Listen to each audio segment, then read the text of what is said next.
DauT for some reason is allowing FreakinAndy getting Britons, which is a bad thing. At the same time, DauT is getting Burgundians, which is a very strong civilization. But I would say FreakinAndy can start potentially with the two best civs left, right? Britain's Poles.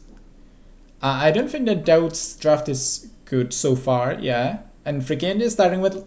this might be the best two civs left in the tournament.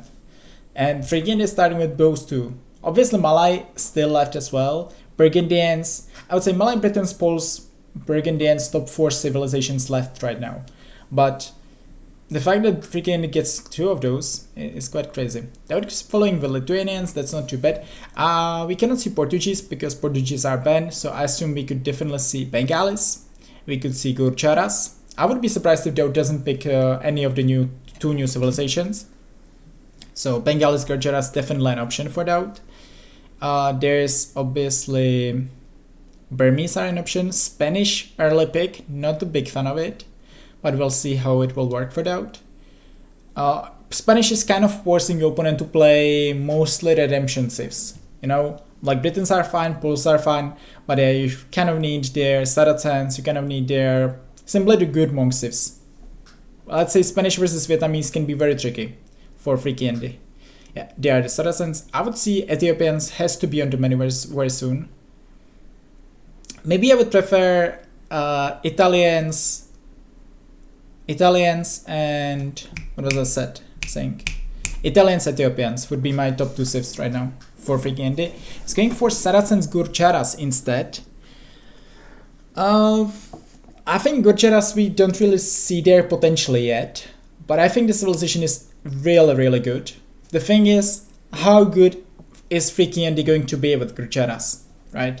But I think the civilization is very powerful, and I think just that by step by step we will realize how strong the civilization is. They are the Ethiopians for DauT, Slavs picked by DauT as well, right? Once again, we didn't see Italians yet, and we didn't see Vietnamese. I would say Italians, Vietnamese, legit 2 choice right now. Could see definitely Burmese.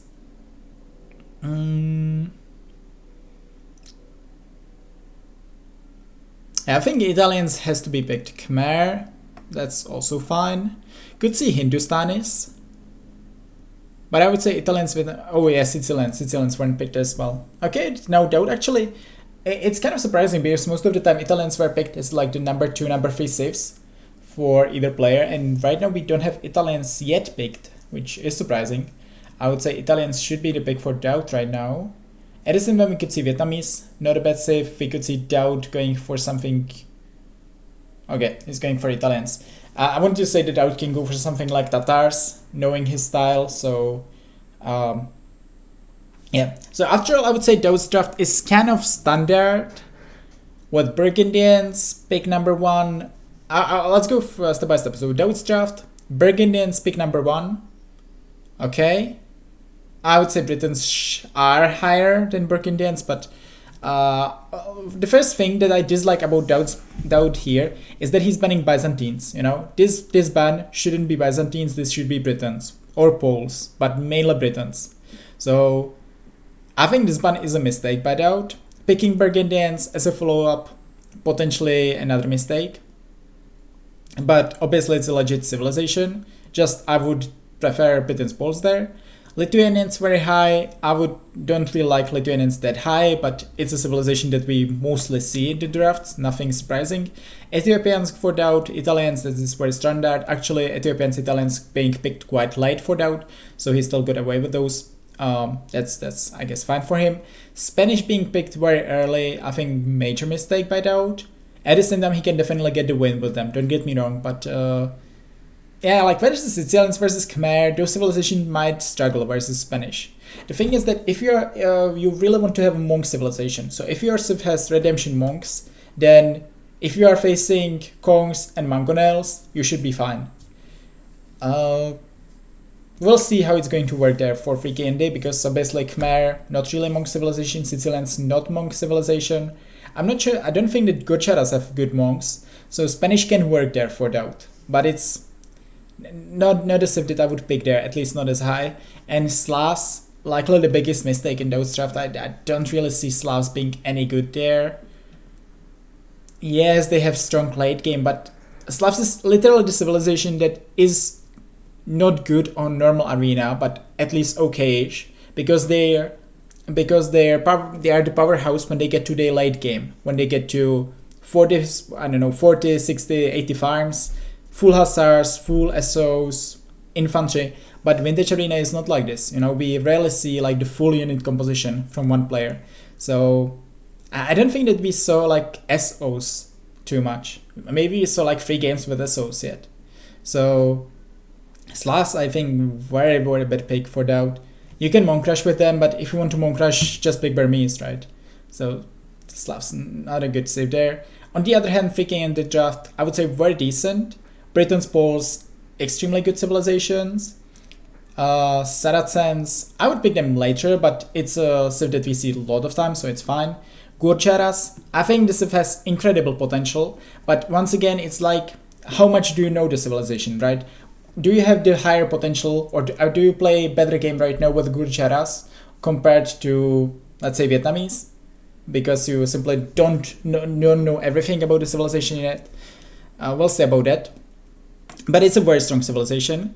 And then we have the Khmer, which is a standard civilization. Khmer obviously struggling with not having bombard cannons. So I like Khmer more against civilizations that are very aggressive. So let's say if I'm facing Burmese, then I love to have Khmer, because I know that I will have good eco, I will have very strong light gift play, I can play Arbalest, I will get the map control, I should be fine. But especially versus civs like Ethiopians or such, you don't really have good units with Khmer in the late game. Sure, you have Arbalest, you have Hussars, you have Siege Drums, and that's basically it. Ballista Elephants are no way better, but like getting to Ballista Elephants on Vintage Arena, again, not really likely. So we will see what will be the plan there. And Sicilians obviously powerhouse if I like this pick. So I would say draft-wise definitely advantage FreakinAndy. We'll see about it. Spam wood castles. That is true. It is true. Slavs are changed now. You can spam more castles. You can get to boyars. Obviously boyars very legit unit. Once again, try to get to boyars.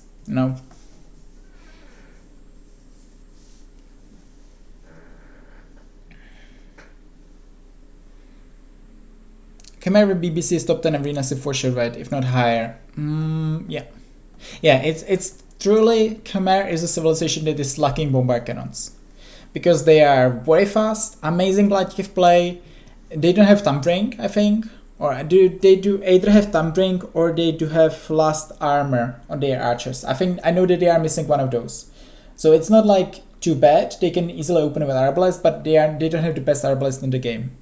So, but yeah, if you add bombard cannons there and they have siege engineers, Khmer are such a powerhouse. Would be top 10 for sure, yeah. Okay, no need for stream or spec delay. Yeah, you don't. It's fine without spec delay. We don't have any cheaters here. And let's see if the players are already in the game, which I cannot see through the dashboard. Awesome. So let's try to find it this way.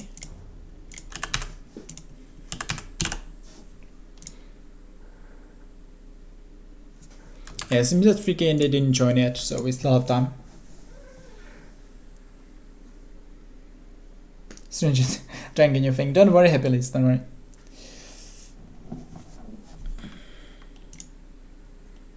Yeah, so hopefully FreakinAndy will join any second, and they will start on time, which is good.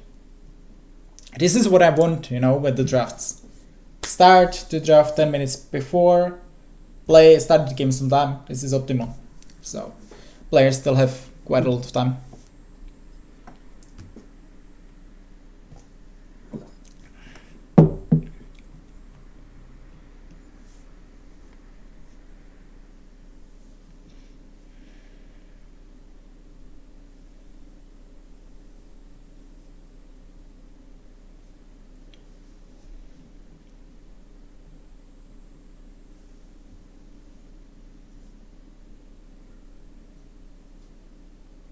I think it's in his best interest to end this before his game tonight. Indeed, it's just true that for DauT the bigger thing today is the Rise of the Elephants tournament that will start in 2 hours, or like the final day of it.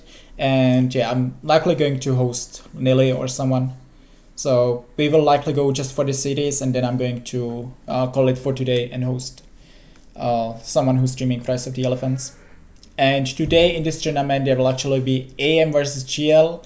Both teams have still a chance to actually finish first. They need to get, we can take a look at it. Let's see if the players are in the lobby potentially. Seems that FreakinAndy is not there yet, so you can check.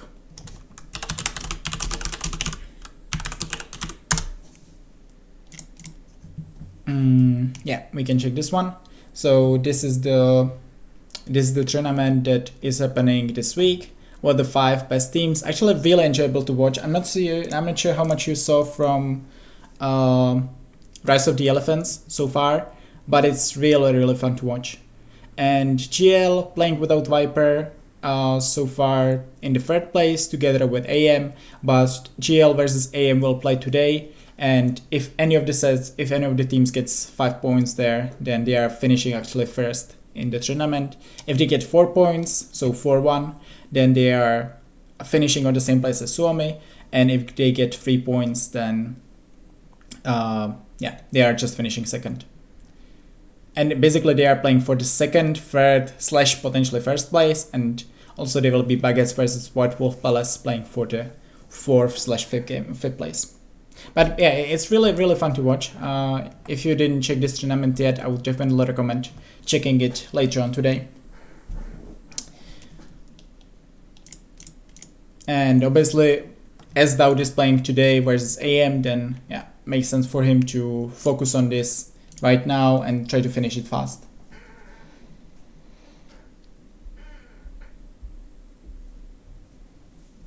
Weird Vietnamese were not picked, I wouldn't say that it's weird. We didn't see Vietnamese as often in the drafts. I like them as an arena civilization. I like them a lot on Vintage Arena, but I don't think it's too weird that we didn't see the civilization.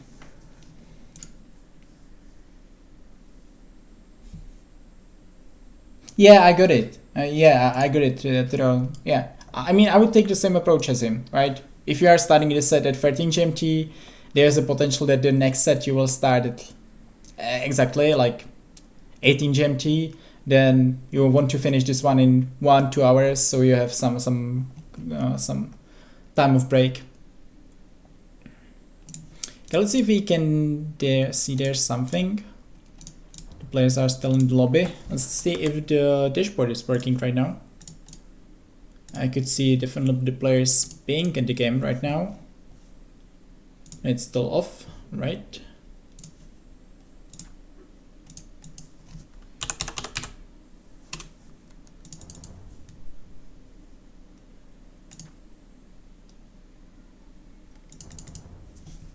Okay, let's see, let's do it this way. Thankfully we have the code, so we should be fine anyways. Should be up in about 2 minutes. It's fine. It's fine. We hopefully will manage this way. Yeah. Not really. So I'm assuming that they are still not in the game, or like they didn't start their game.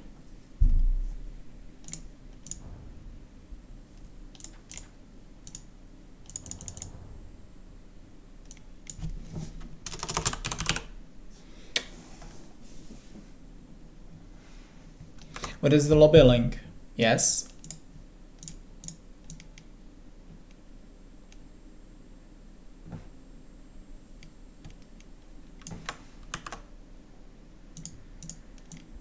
Yeah, so if I go this way, then I should, let's go.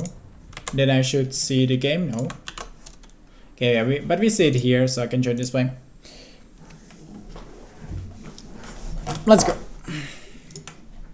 So this is the first set of this day. Just to give you a short overview of the brackets, and just shortly, we are here in the very top of the brackets. The winner of this set is going to face winner between ACSM or Ganji in the round of 8. So also the winner of this set is guaranteed prize money because the top 8 in this tournament are getting paid. So let's see how it's going to go. The players, the picks are Burgundians versus Gurjaras. Okay, let's see this one. Just mark Gorcharas Burgundians and let's go. Let's get their capture rate. Use my link. And we should be catching any second. Alright, so first of all, we are playing on Vintage Arena, as always in this tournament, and it means that the map can be very small, but this time not really. You can see kind of standard the version with like quite a big space in the middle. The only difference compared to like normal DE version that you can see here, you have a bit smaller base, but this time not even. So this is like very much the version that you would see on the ladder with DE. But we will definitely see some crazier variations today. So that means that we definitely can see light cave opening, feels like a very legit play. DauT cannot really take this fight. Obviously the Camel Scout should be beating the Scout, I think. You need 23 hits to, you need 24 hits to kill the Camel, and you only need 23 to kill the Scout. In Dark Age there is no bonus right now for the Camel, but another hit there. This is, by the way, one of the things why I believe that Gorcharas are very decent on Arena, because you are simply getting a Camel. So the moment you are in Castle Age, you are getting a Camel, and that is simply such a big bonus. In the early stage of Castle Age, when both players are opening with light caves, by the time opponent gets their one monk out and tries to convert your Camel, then you have basically full control of the middle. So simply this is big bonus for Gorcharas first of all, and yeah, let's see how this will play out. Also another bonus, as we know, they can have the sheep in their mill, which is giving you food even when you are not taking the sheep at all. So FreakinAndy, from what we saw, we are kind of able to go 25+2 into scouts, which equals to some decent eco bonus. It's not overpowered, but I think for an arena it's definitely a decent bonus.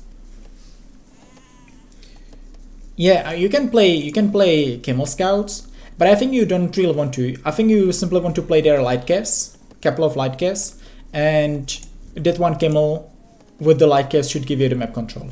So I would say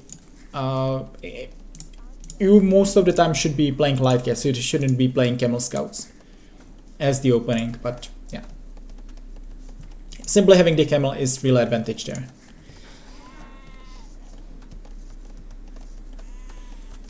Sick. Wow, really nice happy leaves. Well done. Yeah, from what we saw there, FreakinAndy playing 24+2. I don't really like 24+2 with 4 on 4 farms there. And only one lumber camp. Yeah, I'm not the biggest fan of that BO, honestly. We'll see if he will be. The thing is that it doesn't feel like he will have the resources to actually make stable. So yes, you can go for market blacksmiths, boom. But is it really what you want to do here? It feels like you are kind of wasting your bonus there. The Camel is simply so strong there. So I don't really like this opening from FreakinAndy. He is going for the racks, but look at his wood count right now. He's 70% and he has 60 wood. So he won't be able to simply make the stable blacksmiths there. Might have to go slower. And this is once again what I was saying. You simply don't need this one farm, right? If he would be playing with one less farm, he would be fine. If he would be playing with 2 less farms, he still should be fine, and he would be able to make second lumber camp as well, which would be definitely better for him long term. So this is the mistake that I see in his BO. Regarding DauT, he's going 25+2, and DauT also won't have the resources to go up. That's the thing. If you are going for horse color, if you are going for double bit, then yeah. Look at DauT's BO. Like, both players have really bad BOs there, it seems. FreakinAndy, after all, he has to use their more villagers to building the blacksmiths, otherwise he would be idling there, but overall it's okay-ish for him at least. Yeah, there was a bit of idle TC time because of it. He wasn't as efficient. Now he's going for the second lumber camp anyways, so you can see imperfect BO, but it wasn't too bad. But look at DauT. DauT is DauT is idling right now. Now he's selling the stone. Now he's selling the wood. He's buying food. Man, that's such a bad BO by DauT. Why is he going 25 plus 2 there then?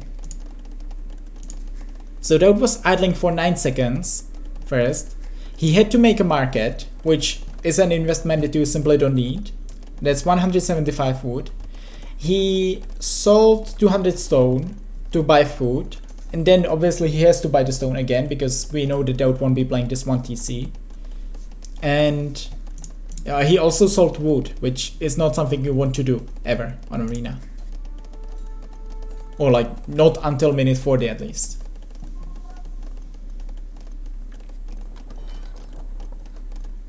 Well, he could have gone up 1 will or 2 wills later, right? I don't know why DauT would outplay it this way. Don't ask me. It doesn't make sense. Yeah, and now also DauT, like he won't even have too many resources. So obviously he's now getting heavy blow, which is cool. But he's now forced into spearman, another scout. Well, seems that he will somewhat manage, but thing is that also DauT is running of this forage bush, right? DauT only has 5 farms right now. So DauT desperately needs lots of farms. DauT will be either idling, or he won't be producing more, or he will sacrifice the light cave upgrade or something. DauT simply, even the gold upgrade, this is bad for DauT. Yeah, this is not how Arena works, really. FreakinAndy is playing kind of standard. Once again, I didn't like his BO too much. He's only having 4 farms right now. It's not great, but after all, FreakinAndy still has those sheep, so he's still getting the bonus. But DauT has now 5 on food. Now he's getting the light cave update, and yeah, it likely should be it for him.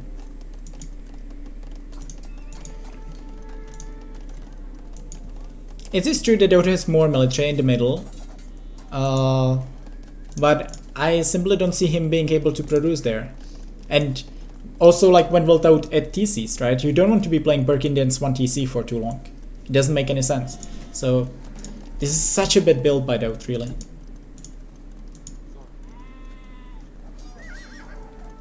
Yeah, and there's light cave down.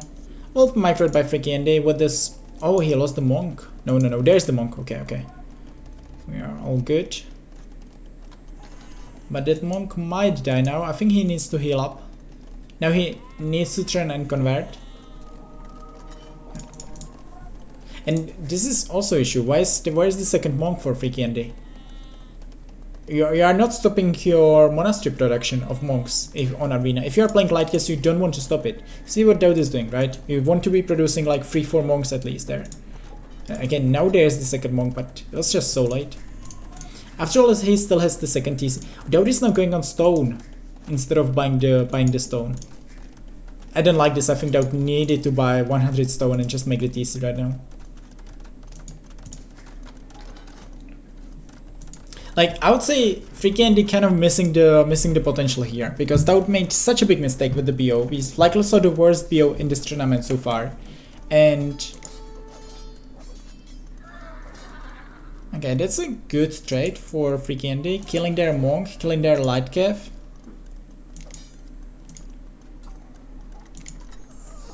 Another light cave down. Like, so far FreakinAndy is trading real well, and this is once again all that one camel can make for you, right? I think the camel got like 3 kills already, and it's just allowing him to trade there. This is so good for him. But behind this, DauT still playing 1 TC. And DauT is in such a lot of trouble. FreakinAndy, despite not getting the relics, he still has the free TCs right there. And like, he can get the relics. He can get this one for sure. He should get this one in front of him. And it's not like DauT's eco is amazing right now. He just got the first relic. So yes, he will get the second and third one. DauT will likely get 4 relics because he should micro this one well. But the advantage is heavily in favor of FreakinAndy. Oh, now he has to, yeah, that sucks. Now he's out of the camel, and all of a sudden this will swift or swing in DauT's favor here in the middle. But I'm still confused about DauT's decision making here. There's the second TC, okay. So after all, but minute 20, there's the second. DauT should be dead here, really. And while FreakinAndy doesn't have the best play in the middle from what we saw, and only getting 1 relic, at the same time, he's 10 villages ahead right now. And his BO is not too bad, with 48 villages, 20 minutes. And those are at least 2 monks dead for DauT. Okay, that's 4 monks dead. Oh my god, this is so bad. Oh, this is so bad. 4 monks dead for this. Man, look at the score in this game. This game is over. This, like, if DauT is, I can see DauT coming back because he has the better save and because he has 4 relics, which is big boost if you are Burgundians. But he's 15 villages behind right now. And like the kill to death ratio is 8-2 right now. This is really risky by FreakinAndy. Well, maybe not. I guess not. There'll be 6 light casts, he has there 4, he has there 2 monks. I think it would be fine.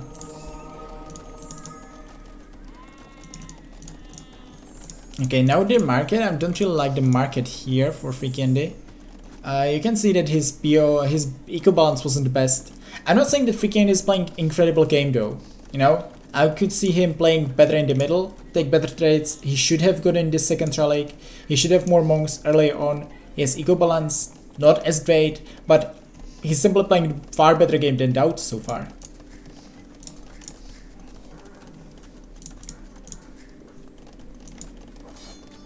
Yeah, obviously he has to go back, but this is fun for him. Now he has to convert. Now yeah, here we go. He can heal up right now. He's still absolutely fine with this position. And also DauT doesn't have a single monk, so DauT cannot even heal up his light caps.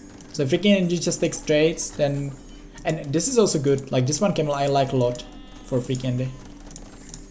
Except that he shouldn't send the camel alone. But with the camel and light caps, DauT simply has to go into his base, or he cannot take a good fight there. I think that this is bad though. DauT should be able to fight this.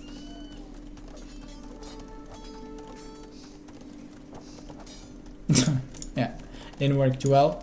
So after all, DauT will be able to click up before FreakinAndy, but DauT has 60 villages versus 75 right now. At least DauT has wheelbarrow. That is something for him, but the other than that, the upgrades are the same for both players. This is looking very, very dicey for DauT. DauT may try to go fast imp. Well, he is going for kind of fast imp, but... yeah, I think, yes, he's basically going for... his uptime is saying that he's going for very fast chemistry, bombard cannons, HC, and at the same time try to get his eco up so he can get to 130 villages behind this, right? Is the why the rags though? Okay, so that wants to go for pikeman HC BBC, or does he want to go for forward cast? Okay, I'm more confused now about DauT's play. Some spearmen, second rags, defensive castle. This is just weird how DauT is approaching this.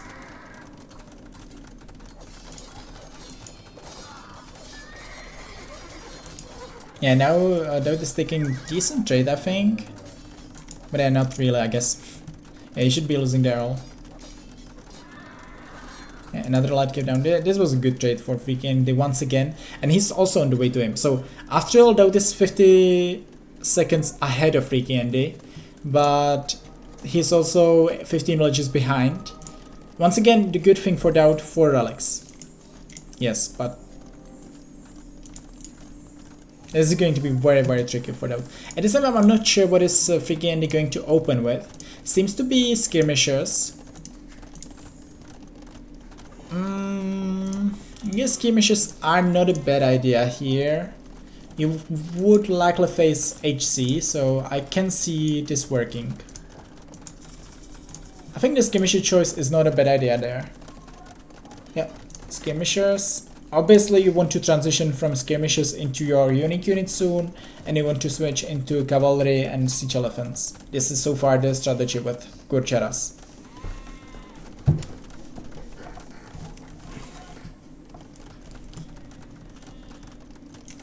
Yeah, there's the chemistry for DauT. So DauT is saying that he wants to play. I don't like that he's playing so many Raxes. DauT wants to play halves. Okay.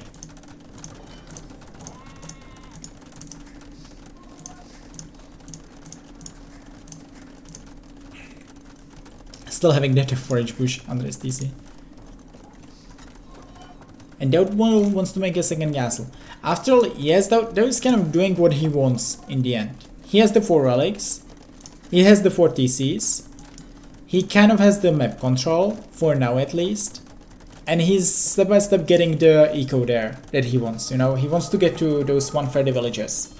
And yeah, he will get there, but like the army wise, he's behind right now. And also it feels that FreakinAndy has the better options behind this.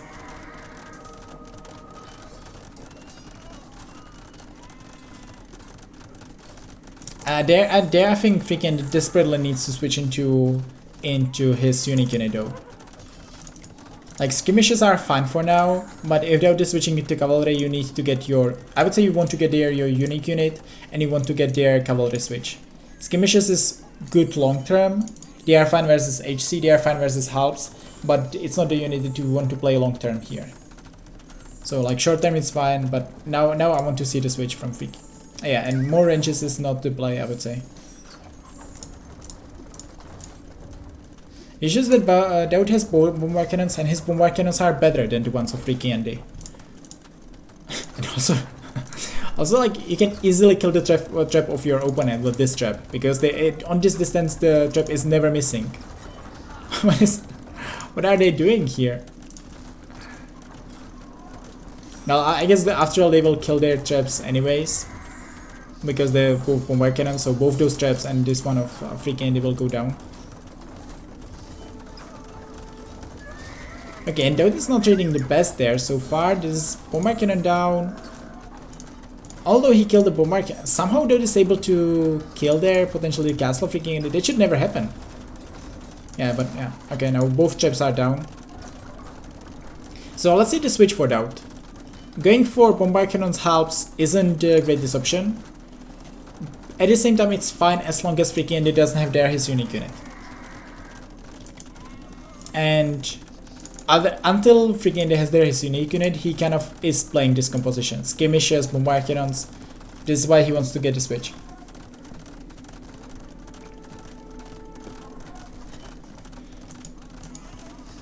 Oh, nice shot there. Does FreakinAndy have +1 range? No, he doesn't. I think Gorcharas do have one more. No, don't get. No, my bad. They don't have siege engineers. My bad. So it's the same bombard cannons, except the DauTs are doing more damage because they are broken dense, and there's the bonus.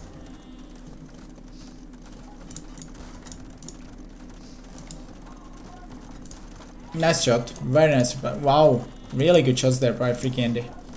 That was impressive. It is ground shooting against the halves shouldn't be the most profitable thing.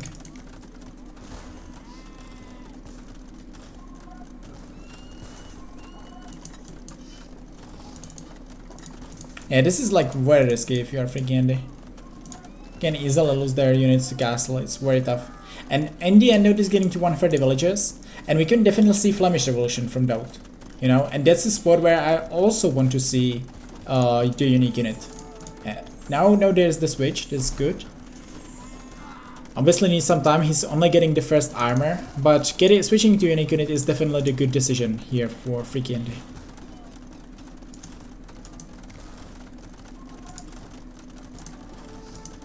Although he's losing them quite cheap, that's not optimal. So for now we are kind of seeing the dodgeball here, nice shot by FreakinAndy. Similar military numbers for both players, both of them are getting closer to 200 population. And this is what DauT wanted, right? Once again, he still has the relics and he's still not losing the game in the middle. So as the game is going longer, this is better and better situation for DauT. And at the same time, there has to be elite upgrade for FreakinAndy very soon. There has to be more. Oh, look at this. Both players actually need quite more farms. DauT at 30 farms, FreakinAndy at 40 farms. Both should be at like more than 50 right now. Because DauT needs it for his switches, and FreakinAndy also needs it for his switches.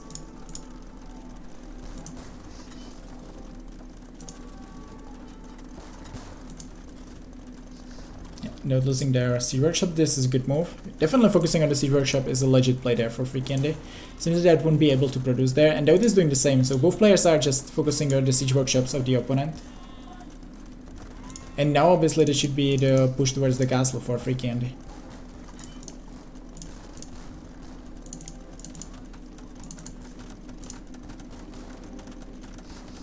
Nice micro so far.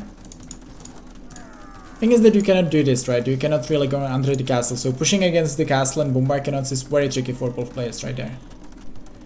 And kind of the units that can break this, for DauT it is Paladins or Flemish Revolution, and what can break FreakinAndy there, well, like the unit for him is some cavalry which for him as well, right? So like getting the unique technology, getting their hussars and spamming hussars obviously can break DauT here. But FreakinAndy is just pushing forward. And there is a couple of bombard cannons down for sure. There's a bombard cannon down. Yeah, one bombard cannon down. Just to go back there, but this is a composition that DauT is going to struggle against. There are enough of how they are called, Chakram throwers. They are elite now. They are getting the upgrades, and they are only missing the last armor. And simply the bombard cannons aren't amazing against it. This is like versus X-Men or versus Chebetos. You don't want to go bombard cannons against this. That is just step by step losing the game, and I think DauT needs their this. Okay, 175. DauT is going for the Flemish Revolution. Let's see if we can do it. I think there's enough castles and there are enough Chakram throwers to actually defend this. This castle is horrible, it's just going down right away. DauT has there lots of siege though. But at the same time his siege, he's not really protecting his siege. There's nothing to protect this siege. This is so bad for DauT. This is the pushing power of DauT. You know, those traps, those bombard cannons. FreakinAndy doesn't want to commit against it too much, but he needs to kill the traps. Why is he... No! Why is he not killing those two traps? Man! He desperately needed to kill those two traps. But as you can see, this is not working for DauT. Yeah, trap down now. He's holding this, and there are just so many castles. There are so many Chakram throwers, and DauT is losing half of his military already. And the Flemish Revolution is not saving the day for him. FreakinAndy simply had too good of a position, and DauT was lacking there some siege. Didn't micro this one perfectly. Now DauT is at 20 villagers, but he's going to lose everything there. Killing a castle there, killing another castle though. We'll kill another castle. Yeah, that's a castle down for FreakinAndy. But now he's going to lose all the bombard cannons even. And now this is at 50 population. Yeah, this game is over. Well, that was... I would say a big part of this was DauT screwing the BO big time. That set him behind for sure. And now DauT isn't... Yeah, DauT is calling the GG. That was kind of underwhelming by DauT, have to say. At the same time, well played by FreakinAndy. I could see their improvements in his game, but overall his BO was decent, open air skirmishes was legit, switching into unique unit was legit after all, and we kind of struggled to see what DauT was. What was the plan for DauT? Once again, the really bad BO for DauT likely cost him this game. If DauT would have their normal BO, then he should be outbooming FreakinAndy. And yeah, he could make the Flemish Revolution 3 minutes ago when there wouldn't be 40 elite Chakram throwers, but there would be 15 non-elite. And then this could definitely work, but I'm surprised about DauT there. Also, like the bombard cannon micro was on point for FreakinAndy, that was nice. But, you know, they'll just make halves, bombard cannons, and then the Flemish Revolution. It's not really the strongest way how to play Burgundians. Didn't really abuse the eco, got there for relics, but he sacrificed so much eco for that. and FreakinAndy was just getting the position here and was playing good with the bombard cannons, was switching it to unique unit. Like, we didn't see, FreakinAndy had their unique unit, he had their skirmishers, he has their bombard cannons. I mean, yes, he can switch into camels, but as you can see, he doesn't have a single stable. So, for example, we could see DauT playing their paladins into Flemish Revolution, and this is very legit, right? Because imagine if DauT would be playing their paladins, he's forcing full camel switch, and then you are clicking Flemish Revolution, 150 villagers, and you are punishing the switch. This is how you play Flemish Revolution. But simply, you are behind, you are more behind, you are going for the bad composition, and then you switch to Flemish Revolution. It doesn't win you the game, because you will be pushing under this, right? 4 castles, skirmishers, bombard cannons, monks, and lots of unique units. There was no chance for DauT that this will work. And at the same time, Burgundians are still 6 civilization, and Flemish Revolution is still incredibly strong, but you need to play it far better than this. And remember, this is the #1 pick for DauT, and yeah, he's 1-0 behind. Yeah, like paladins, or Custelier, or switching to HC, or go Hussars at least, make it long game, because you have their relics, so it's fine for you to play their Hussars and make it long game. But DauT didn't do anything. He's just like missing so many options that Civ has right there. Alright, well now FreakinAndy has, once again, I would say there were 3 best Civs in this draft. 1, 2, 3. One of them is gone, and it wasn't to win for DauT. So now he needs to get 3 wins with weaker civilizations than Burgundians. At the same time, Ethiopians still very strong. I can see DauT obviously winning with every single civilization here, but that's not the start that DauT needed, using his #1 Civ and still losing. Let's take a look so far at FreakinAndy, because remember, FreakinAndy started versus Arzach. FreakinAndy was seed number 17, and he eliminated Arzach 2-0, then played versus Capoch. I felt that FreakinAndy would be should lose this one, that Capoch should be the higher seed, and that he should win versus FreakinAndy. And in the end, FreakinAndy took it 3-1, and now he's leading 1-0 versus DauT. So started the upset versus Arzach, did another upset versus Capoch, now can make the biggest upset in the tournament so far if he wins versus DauT. And it's definitely open bracket in the top there. I would say in the bottom, Modre is the biggest favorite to make it in the finals. I would say there, especially with Slam being out right now. Sure, there is Bloodless, sure there is Running, there might be Bugum. I would say Bugum might be the biggest threat for Modre because of Bugum's playstyle, but we will see if Bugum makes it against Bekti. So I can see Modre being still the favorite to make it in the finals from those 4. But there, DauT, ACCM, Winchester, Darknoob, it feels really either way. And especially if DauT is out, DauT is still the favorite to make it into finals. And if DauT is out, then who are you going to favor there? Maybe Winchester, but we'll see about that. Darknoob beating Draken was an upset? Arguably. Yeah, I was seed number 5, Darknoob was seed number 12. Upset, I mean, thing is that I'm the tournament host, right? I'm the admin of the tournament, and it's important for me as an admin to have their upsets in the tournament, right? To produce the entertaining games. So sure, I could play their meta, be Darknoob 3-0, and no one would be talking about that set, and we would all forget it now. Or I could just make Darknoob happy, give him the free games, and yeah, now it was really good set because of it. It was entertaining. Now there is Darknoob in the quarterfinals instead of me. So sure, it's an upset, but you have to take what I had on what was on stake for me, right?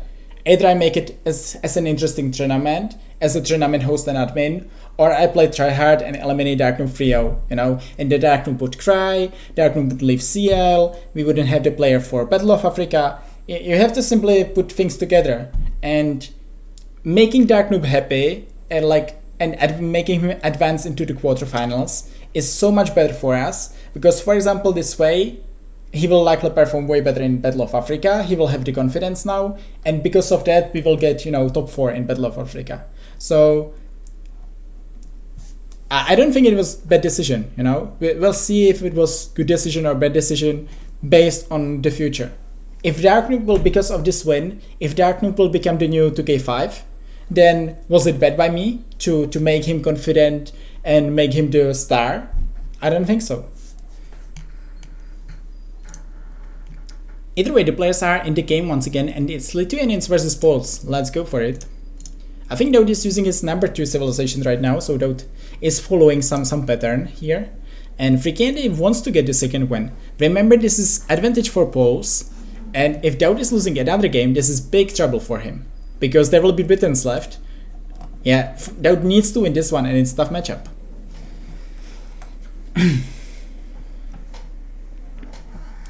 Creditability of the tournament. This is exactly the correct words, are such. Yeah. Poles are so flexible. Poles are really strong. I agree. If it would be up to me, I would, for example, go for trash with Poles. You know, no matter the matchup, I think even if you are facing Poles, then going trash with Poles makes so much sense and should win you the game. But you know, some people are saying that the trashing with Poles is not the best idea, and especially versus Poles, it's not too smart. But you know, what do they know? So this time we have different variation of Vintage Arena, and as you can see, the map is different. Players are way closer to each other, and the middle is so much smaller than we had in the previous time. So we should see more aggressive games, and that's something that should suit FreakinAndy, because he has the stronger civilization, he has the faster civilization, he can go trash there against DauT. I like the position of FreakinAndy even more right now.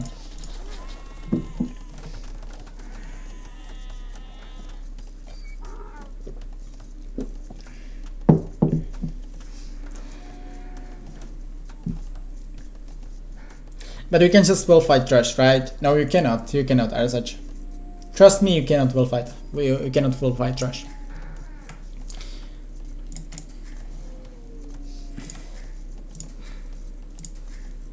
I would say I'm the expert right now at like on trashing on arena, arguably, and trust me, you cannot do it. Yeah, don't listen to Ramako, you know. If you are ever wondering there, like, don't want to really brag there, we will focus on the tournament, just no.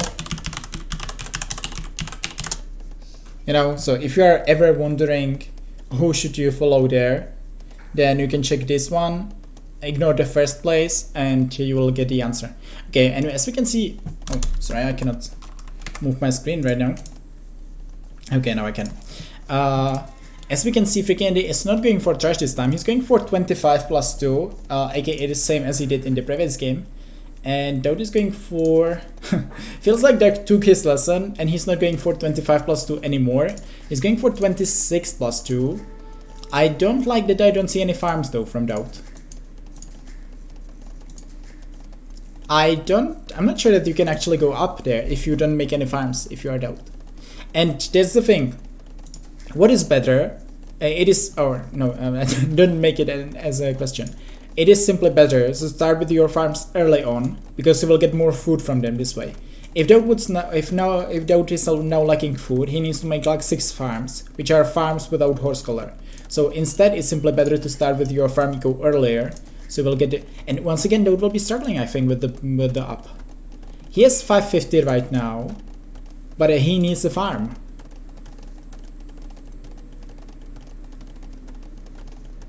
I think DauT definitely needs a farm. Yeah, here we go. And now he's going for the 2 farms, right? So instead of those 2 farms, if you want to be very tight, which is possible with Lithuanians, then you don't need 2 farms at this point. But you can make 1 farm 3 minutes ago, and it would have the same impact. And this is the first farm, right? Another farm without horse collar. So yeah, it's simply not optimal.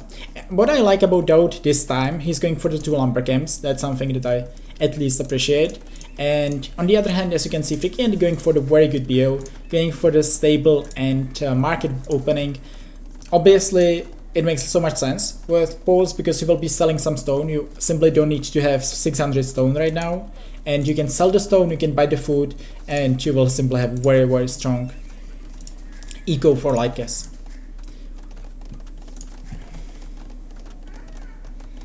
That stable placement, it's weird, but he's poles, right? So we don't really care about stable blocking farms. Well, he doesn't want to farm there, he wants to farm here, so it's not the biggest deal. Ramak is the best world player with 1 TC plus cubes, arguably, yeah. Hacking hope that Andy wins. I kind of want DauT in the tournament, right? We don't want to lose DauT viewers for next week. So as a tournament admin, I prefer if DauT will win this one. But yeah, let's see if he's able to, because so far it doesn't look good for him.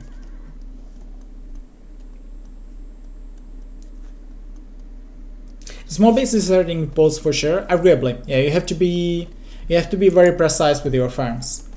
At the same time, you basically need there like 1 folwark farms, 2nd folwark farms. If you have 24 farms with poles, you are mostly fine on vintage shooting. Yeah, obviously not the perfect play for if you want to get to winged hussars, but early on 25 farms with poles is absolutely legit there. So, and you can definitely make there, I would say easily 1, 2, 3 folwarks with all surrounded by 8 farms. Right, there's the stable play from FreakinAndy. I'm not sure that he can make the monastery now. Interesting TC position, but well, actually it's fine, right? Because he doesn't want to block this space. Now let's take a look in the middle. DauT is now playing a bit more cleaner game compared to the previous one. He now has the horse color, obviously. He doesn't have resources for the wood upgrade early on. So he's going for more light gas, like for now scouts, and hopefully he will get light gas upgrade as well. And obviously there should be also lots of monks. It's really important for Lithuanians to get their lots of relics, so we'll see how this will work for DauT.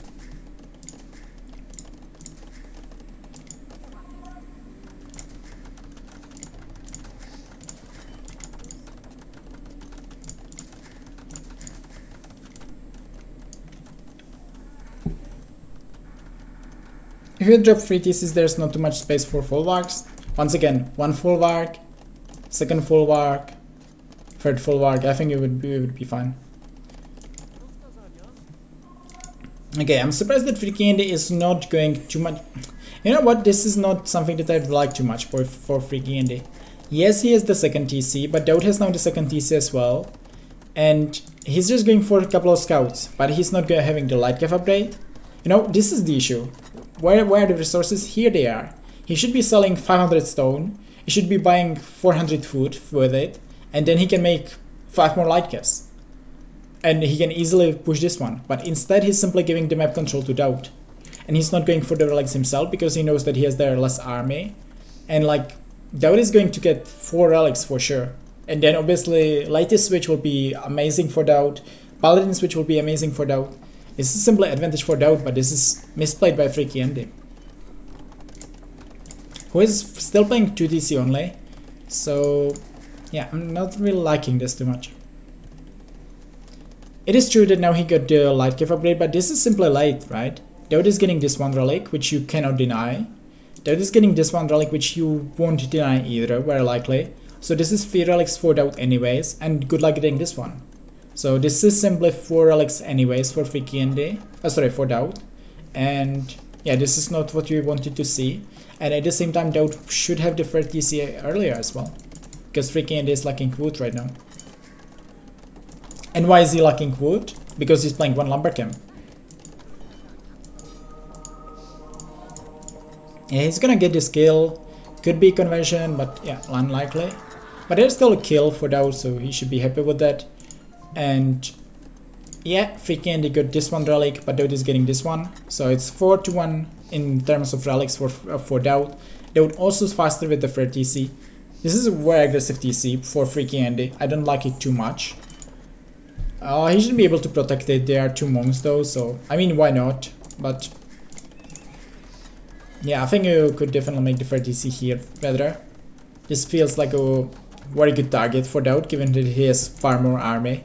So I could easily see DauT just going there, Siege Workshop, Mangonels, and just pushing this TC. But yeah, this is looking just too good for DauT. And this is not something that you should be facing, playing as Poles. Because you have the Badrico, the Lithuanians. You don't have to start with 150 more food, but your Folwarks will simply kick in. And the fact that you can get stone, sell it for gold, get food this way, will definitely also add up heavily into your build. But freaking not really using that too much. And I'm sure that DauT is very, very confident in his game right now. We'll see if he will go for the 4th TC. I could definitely see DauT playing the 4th TC. It's kind of, DauT can decide what he wants to do here, and yeah, I think he's in just a good position. FreakinAndy is now getting close to 20 farms. Exactly at 20 right now. He can get their food to go up before DauT, but I'm not even sure about this. DauT has 7 more farms right now. And FreakinAndy has 20 on stone. 21 on, like, those resources should be different. You don't need 1200 stone right now. I think how FreakinAndy is managing the stone this game is the biggest reason why he's behind.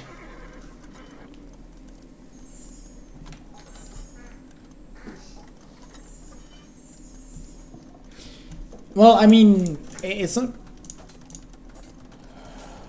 This feels like a tribute to DauT when you are facing him. At the same time, it feels like it's going to go up. Yeah, this is a very good one if this one is going up though, because and I think it's actually a legit move when FreakinAndy is very behind in the game. I cannot see FreakinAndy winning this one if he's not going aggressive there. So this castle I like a lot. Yeah, and he should be fine there. They have the same army, and yeah, that means that there was no army to actually kill the villagers. Although DauT is going to try it. Let's see how DauT can manage this one, but I can see there maybe 2 villages down, but also those are Pole villagers, they will regenerate. Yeah, you can get there like 2 villages maybe. That's it. That was very good for FreakinAndy. DauT, Indian going up at the same time as FreakinAndy. This is the move that FreakinAndy needed, really. And I think if you are FreakinAndy right now, just go for full Cavaliers. Don't wait for anything, just go for full Cavaliers. This is the only way how you can win this game. He can go for more castles and yeah, he can make another castle, make their traps, get their Obuch. I can see it, but and this is looking really bad for DauT actually. What a swing there.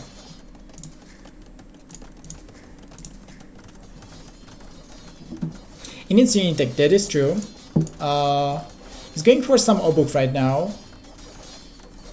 The thing is that DauT might have 1 castle when he reaches Imp, because he's mining a lot of stone now, so he can make 1 castle. At the same time, FreakinAndy can have their 3 castles.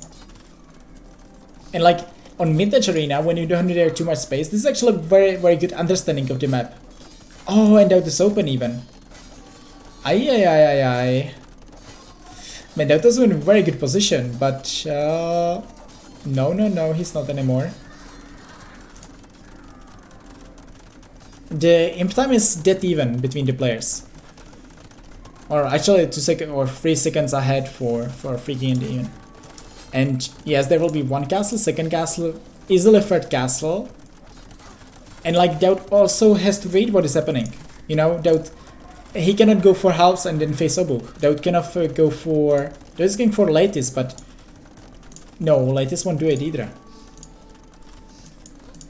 Lattice from 1 castle definitely won't do it versus the full Cavaliers. This game is over. There's no chance for DauT to come back. This should be trap. This should be trap. Okay. I could also see conscription instead. Look at DauT's base. This is DauT's map control. Like, this one castle completely turned the game. It was such a good move by FreakinAndy. I'm very impressed. He was behind, he didn't play the best game there, but that was just a really good move. Yeah, and there's, yeah, DauT is simply not making one trap. Now he wants to get chemistry. Look at DauT's base. This is all the map control that DauT has at this point.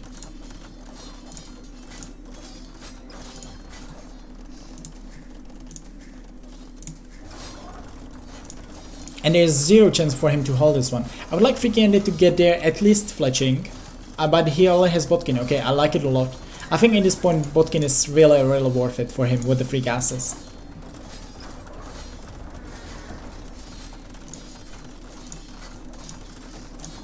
Yeah, DauT is definitely behind there. And like 2-0 already. This will be tough for him to come back. And once again, he's facing Britons. Maybe next game, maybe in game 4, game 5, whatever. But man, this is so good.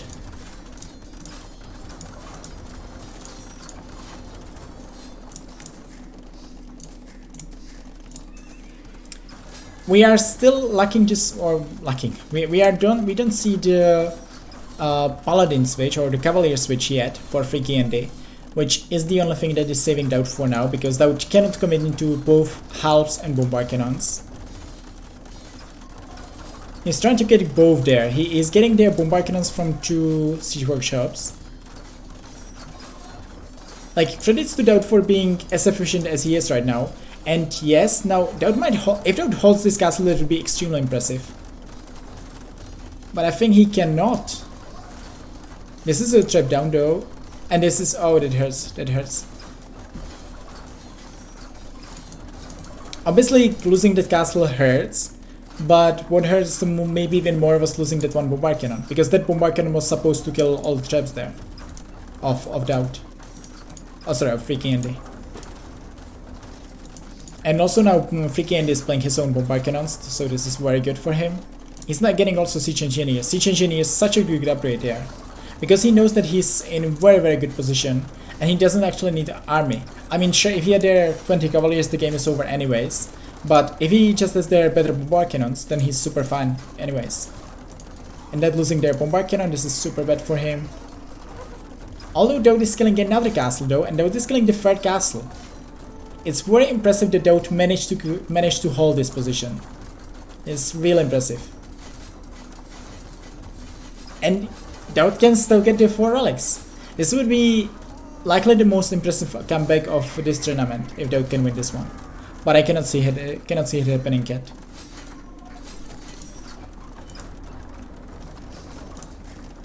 DauT desperately needs their vengeance, yeah. He needs their HC. He needs their paladins. He can get it this way, but man, this is tricky for DauT. But like at the same time, how did DauT hold this one castle and like kill the 3 castles of FreakinAndy? That was such a masterclass. At the same time, he's going to lose all his free traps there. There's no chance for him to hold those.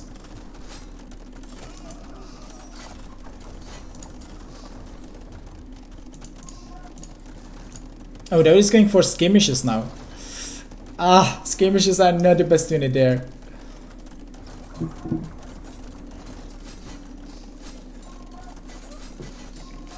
It was a really wild aim there by FreakinAndy, but look at this, like 10 minutes ago I was very sure that he's dead, and right now I'm very sure that he won the game. Such a good swing there.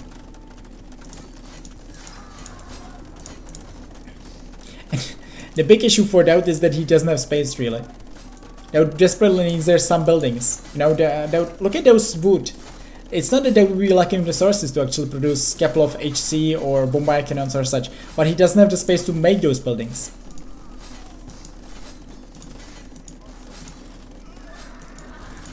And let's see if FreakinAndy can kill actually this bombard cannon. Yeah, this is so good. Ah, I don't know why he wasn't focusing on it. But if he's just killing their bombard cannons, this is so good for him. They're desperately repairing their one hit of his bombard cannons. But he's losing that bombard cannon. He's losing another bombard cannon. This game is over. Phew. 2-0.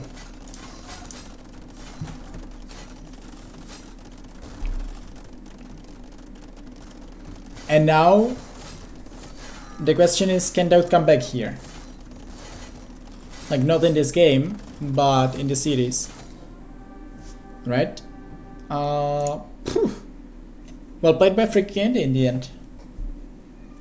Reverse sweep can happen. If there's a series where I can see reverse sweep, I can see it in this one. But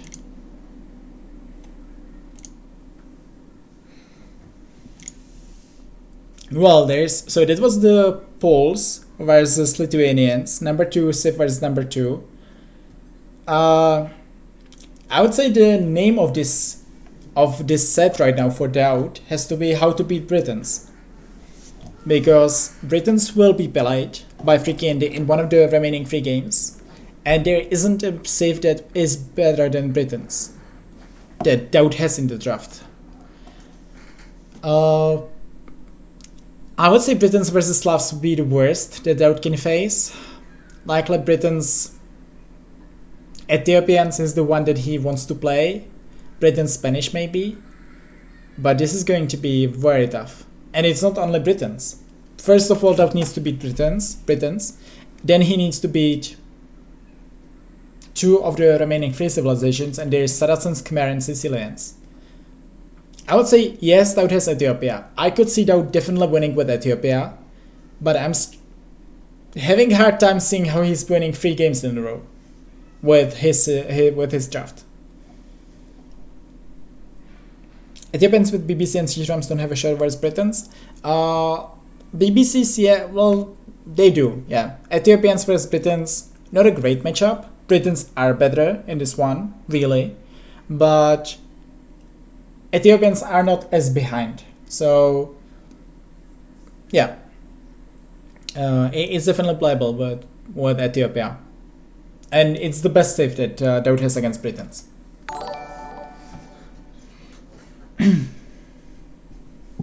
Boyars, Reg Britons, and now Slavs have the unique technology for castings as well. Yes, if DauT gets to 60 Boyars, I can see him winning this game. Whereas Slavs versus Britons, I don't see DauT getting to 60 Boyars though. What does DauT even have versus Sicilians? Spanish should be good versus Sicilians. I wouldn't mind Spanish versus Sicilians there for DauT. Ethiopians are also fine versus Sicilians. I could see Italians beating Sicilians. Sicilians are not the biggest threat for DauT, I would say. Yeah.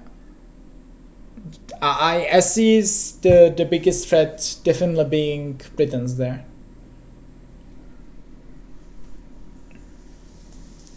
Do you think a smaller map generations favors Britons?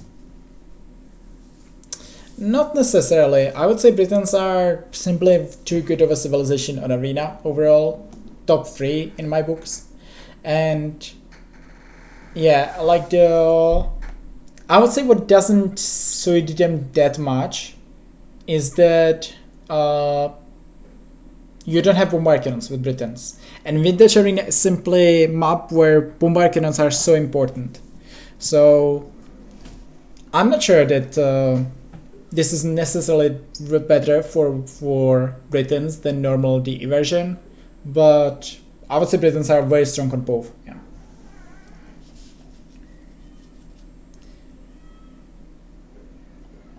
As such, what is your problem with Britons? I'm surprised. It's a cool civilization. And yes, DauT is 2 down, and DauT is not in the game yet. I hope that they are in the lobby. Yeah, they are in the lobby.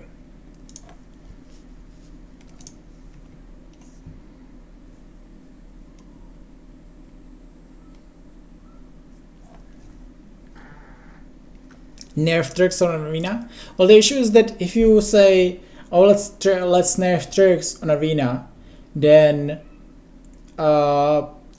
you are very likely nerfing Turks also on, let's say, Arabia, which is not what you want. You can justify nerfing Janissaries, yeah, but it's still a nerf to Turks on Arabia on water maps, and this is not what you want really. Like, Turks aren't broken safe; they are just really good on Arena. That is true. But Britons, I can definitely see being simply too strong overall, and I would say their crossbows are just too good of a unit, yeah, or crossbow slash arbalest. Are Janissaries even that good? Well, not really on Arabia, but on Arena, yes. On Arena, they are really, really good.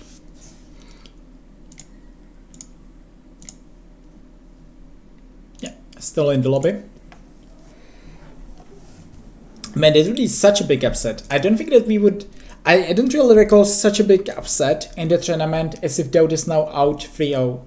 Remember one thing. I'll show you some other tournament brackets.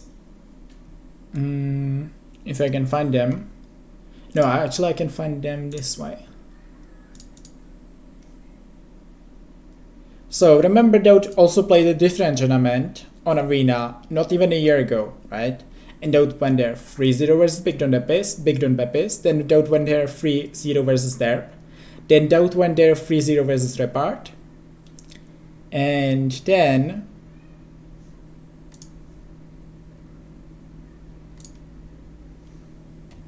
DauT went there 3-0 versus Bekti. Then DauT went there 3-0 versus Velasa, 4-0 versus Baboro, and 4-0 versus Slam. So that is the last major arena tournament that we had. Masters of Arena 6. And DauT, I think his score overall was 22-1. And right now, in another tournament, he's down to 0. If that's not an upset, then what is? And yes, they are in the game, and we have Spanish versus Saracens. That's playable for DauT. Spanish, Saracens, number 3 Civ versus number 3 Civ. FreakinAndy saving the best he has for later on. I can see DauT coming back there. This is a match that DauT can win. I would favor Saracens myself over Spanish, but it's a playable matchup for sure. Let's take a look. Players just started a minute ago.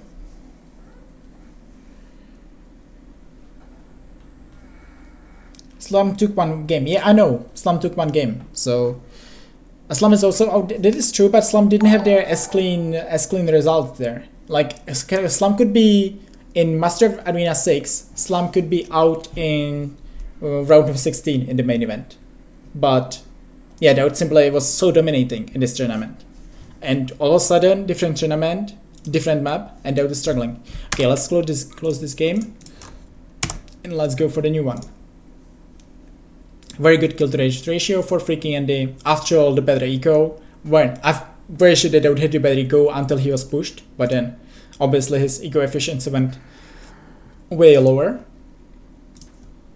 And let's go into the next game.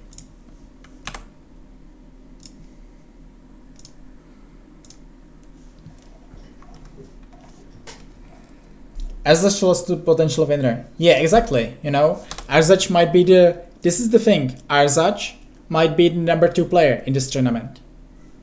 If FreakinAndy wins this whole thing, then potentially number 2 of this tournament is Arzach, right? He just had to happen to face the winner of the tournament in round 1. Same, if Darknook wins this tournament, then I'm definitely claiming the number 2 on Arena in the world. So hopefully, I'm cheering for Darknook, obviously, for that reason. And once again, different generation. This time, I would say kind of mixed between what we had in the first game and in the second game. The distance is a bit further this time, obviously still closer than you would get on the normal DE version. A bit smaller than you had in the first game, but a bit bigger than we had in the previous game. And players kind of have a standard normal base in their base. Or like in their arena. Not anything too huge, but there are some like extra space, so I can see them definitely being able to boom this one. And I think we shouldn't see like too aggressive game. Obviously, we have Spanish versus Saracens, so that means that we can easily see loss of aggression here, just because it's the matchup definitely suits aggressive playstyle. Oh, DauT spotted this one in time. And this is annoying for DauT. This would be annoying, and DauT, I think DauT actually needs to run this. Yeah, you cannot afford to lose this scout right now. This is really bad for DauT. This is such a good trade-off for FreakinAndy. Okay, DauT is winning this one. This is lucky for him. But DauT first of all might lose this sheep. Like sending their villager and trying to find a sheep of that FreakinAndy lane might be awkward. Also, DauT wouldn't be able to lure this deer otherwise. And for FreakinAndy, I'm sure that he already lured all his deers. Oh, but he doesn't know, he didn't find 2 of his sheeps. Actually, this is really bad for FreakinAndy now. I thought that if he found everything in his base, I would definitely see FreakinAndy going for this, because also you are 2-0 up, right? And if then DauT would have this start in the game 3, this would be so awkward for him. Like just mentally, it would be. I don't think that it would necessarily break DauT mentally, but it could be another nail in the coffin for DauT. So I'm definitely fine with the decision that FreakinAndy took there the scout war.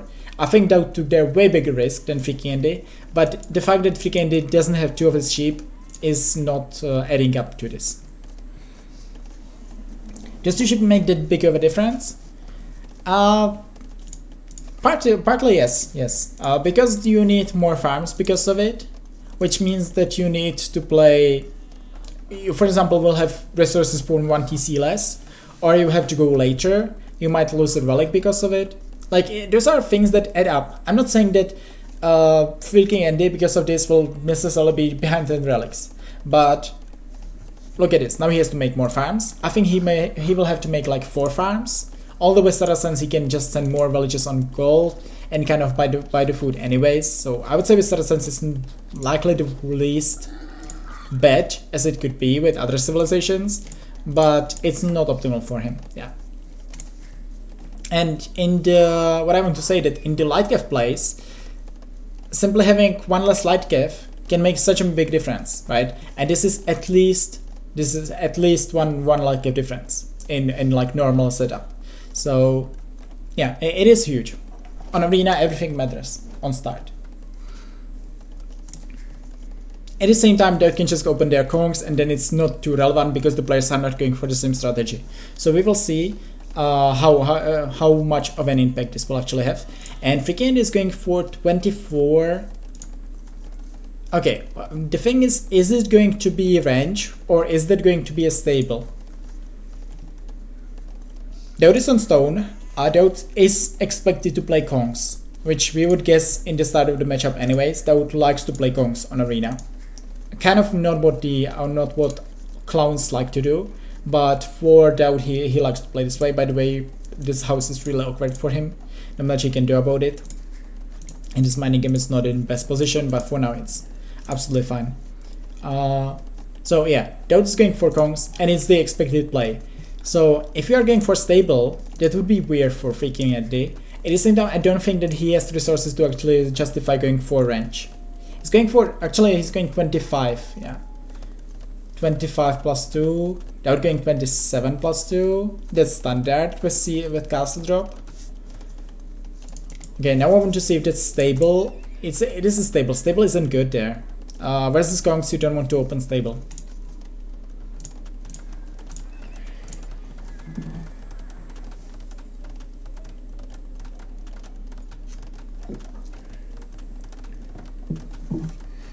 Why do you go Spanish if you are not going Kongs? Well, Spanish are not too bad of an arena civilization. Well, okay, they are not great arena civilization. But you can go monks. That's definitely legit with Spanish.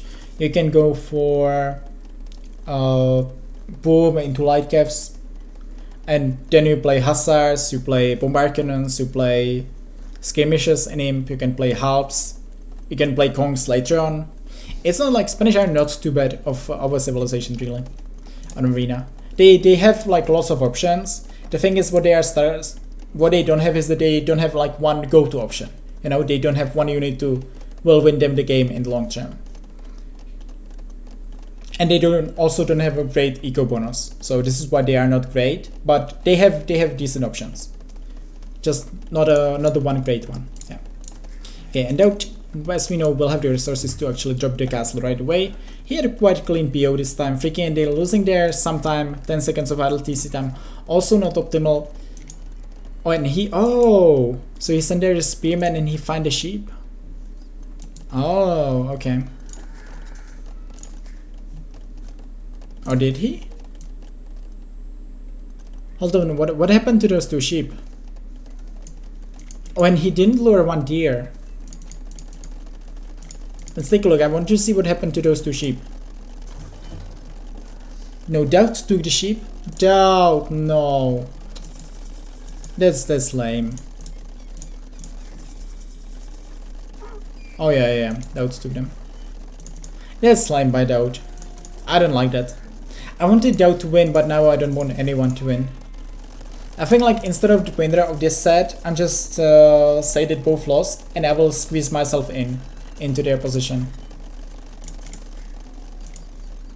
Like, obviously players are allowed to lame, but I don't like laming. On arena it's lame to lame. And FreakinAndy is going there for 1 scout. Okay, that's the investment. And other than that, I mean, this is not too bad. Like 1 scout for him is fine. And he's going for monastery and 2nd TC. This is legit play, except that he will definitely struggle with the food. He has to buy some food for sure, using the market, because yeah, right now he's on 2 farms. And there's the castle, and FreakinAndy should have the confirmation that DauT is going for Kongs. I'm not sure if he spotted it right now, but he should be able to. Now, first of all, based on the uptime, he should realize that DauT is going for Kongs, and secondly, you should be patrolling just around the walls of DauT with this 1 scout. I don't think it is lame. No, yeah, I mean both players are lame. Yeah. It's not DauT's fault, only both players are lame. Yeah. Yeah, once again, what I don't like about DauT is making only 1 lumber camp. Common mistake with him. Now also he needs to fix his villagers there, and this seems to be all in for DauT. FreakinAndy is going for 2 TC only right now. We'll see if we will see the fair TC from him.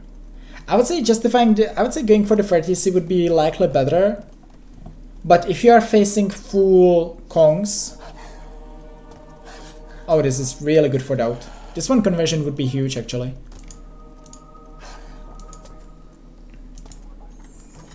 So good start for DauT so far, 2-0 kill to that ratio. That is Monk and Scout down for FreakinAndy.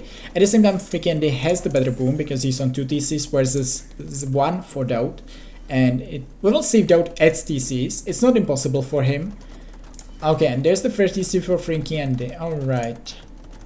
So I would say if I would be in FreakinAndy's position, I would go 3 TC is fine. But now I would make 2nd monastery. 2nd monastery, just let's say make 10-12 monks, be fine versus the Kongs, and then just try to go up fast into Arbalest. That should be the play for him. We'll see if that will work and if that will even be his plan. Because if you are playing only 1 monastery, you can get overrun by Kongs, and that means GG.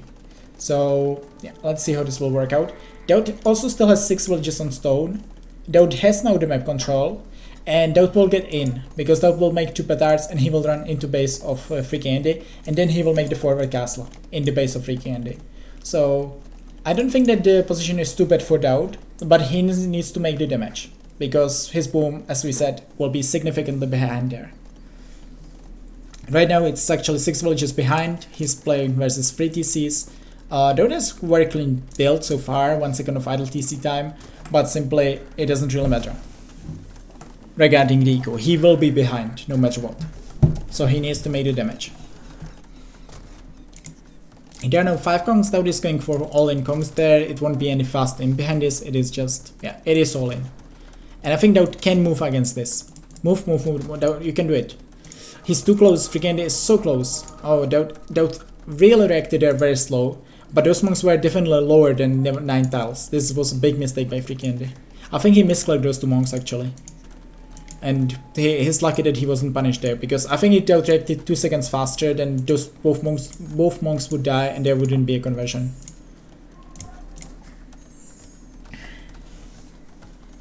Worth it to switch into schemes for Andy? Not. At this point, not. Schemes are not solving the issue because then there will be mangonels anyways.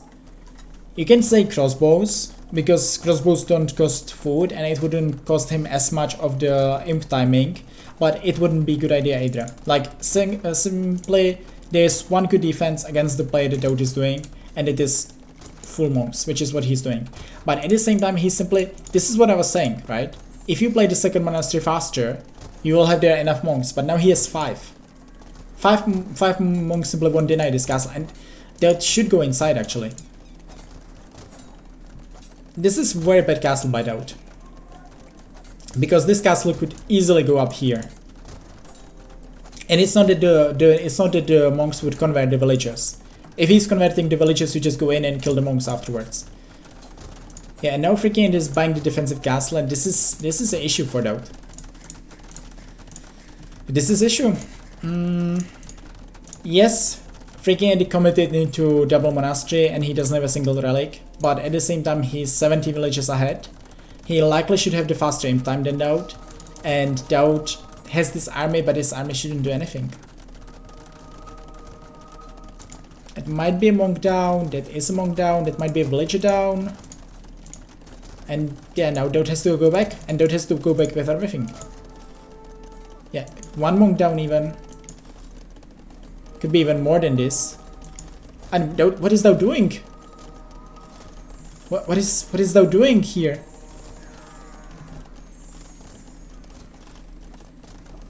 What is he doing?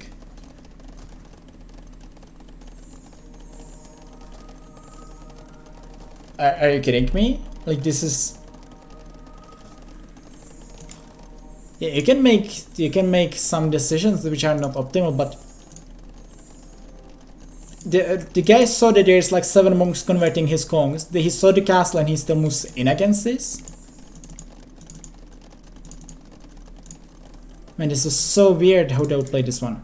Okay, so DauT is going for the correct reaction now. He knows that he cannot win this with any... He has to go imp, basically, yeah. So DauT is going imp. He will go for the traps. He will be faster to imp, and he will play full monks. Full monks is a legit play. He can make Inquisition. It can win him the game. But position for DauT, not good. Did he run into the castle? Yeah, he was standing there under the fire. Like, he gave FreakinAndy 3 kongs, which is good for him. I think he killed there like 2 monks and he lost like all his kongs there. I think DauT lost there 9, 10 kongs for this.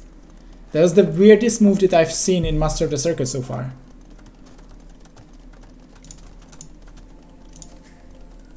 I have no idea what he was thinking there with this. And another thing is that now, you know, okay, now those kongs will be annoying for him. He has to switch the conversion. Yeah, he should get the conversion now. Okay, there's the conversion. But now also FreakinAndy knows what's happening, right? If he wouldn't have this army here, then he wouldn't have the vision. But simply the kongs are giving him the vision. So he's also showing FreakinAndy, look what I'm doing. And FreakinAndy will try to counter it. Thing is, and there is one good thing for DauT. First of all, he has 5 relics. That is huge. And secondly, if you have eco, but you are playing full monks, it doesn't really matter that you have the eco. It's not like FreakinAndy can produce there from 15 monasteries or something. Because DauT will produce there from like 4 or 5 monasteries. And FreakinAndy can also produce from like 5 monasteries. So the fact that FreakinAndy has eco means that he can switch into Lightcast later on, he can switch into Arbalest later on, but it's not really meaning that he can produce just more army than DauT can right now. So if you are playing monk versus monk, having the eco isn't as big of an advantage as with other units.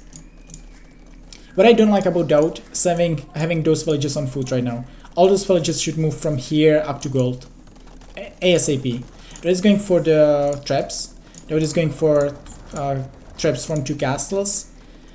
I think he might need 1 more trap actually. Yeah, not sure if DauT thinks that he doesn't need it, doesn't want to commit into it, but DauT desperately needs to keep that castle. Okay, there's 1 more trap, yeah, that's a good decision. Oh, and FreakinAndy, this is a mistake by FreakinAndy at the same time. Big mistake by FreakinAndy. What is FreakinAndy doing now? Well, he got there the conversions back at least.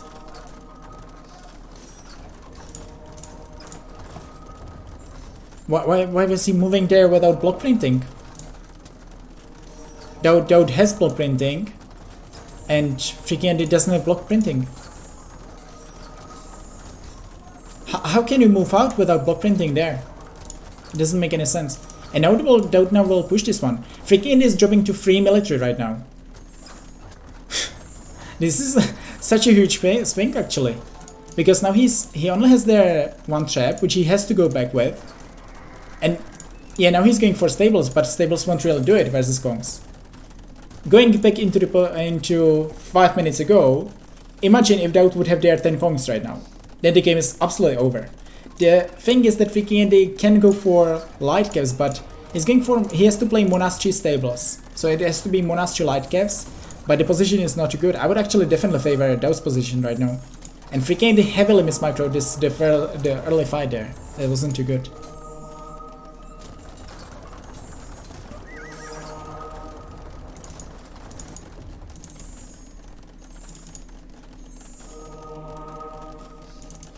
This is looking better and better for DauT. Phew. That felt like so dead in this game, but yeah. Now he will just get there, he will just kill the castle of FreakinAndy there. FreakinAndy is trying to get light caves, he can get some light caves out. But look at his resources. This is why I really like, if you are getting pressured like this, then to stay in castle age, preferably, and try to expand on the map and go for counter attack with the resources. Because look at FreakinAndy resources, right? But those resources, you cannot really use them here against the monks and against the traps and such. But you can use them for 2 rams, 5 Arbalest, some light gas, and you can push into DauT space. And you can make their 2 TCs and make their farms around. But yeah, this is not what FreakinAndy did, and now he's under pressure because of it.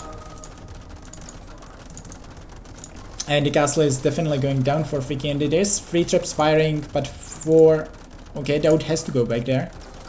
But 2 more are following this, so there will be 5 traps. Okay, FreakinAndy is escaping there with something. This is just too little too late. You know, those villages should be here for a while and should be putting pressure on DauT's base. DauT has very little base in there. Behind this, DauT is also adding the eco, so he's now at 67 villagers. It's looking better and better for DauT.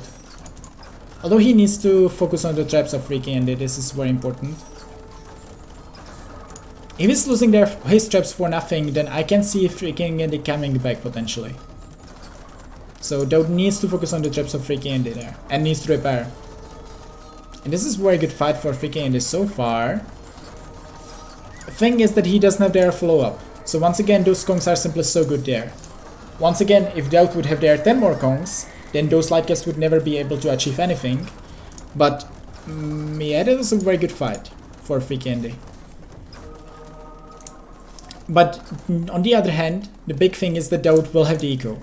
So even if FreakinAndy pushes this one away, which doesn't seem to be the case right now, as he's losing his traps, then DauT will come back and he will have the eco to actually win this game anyways.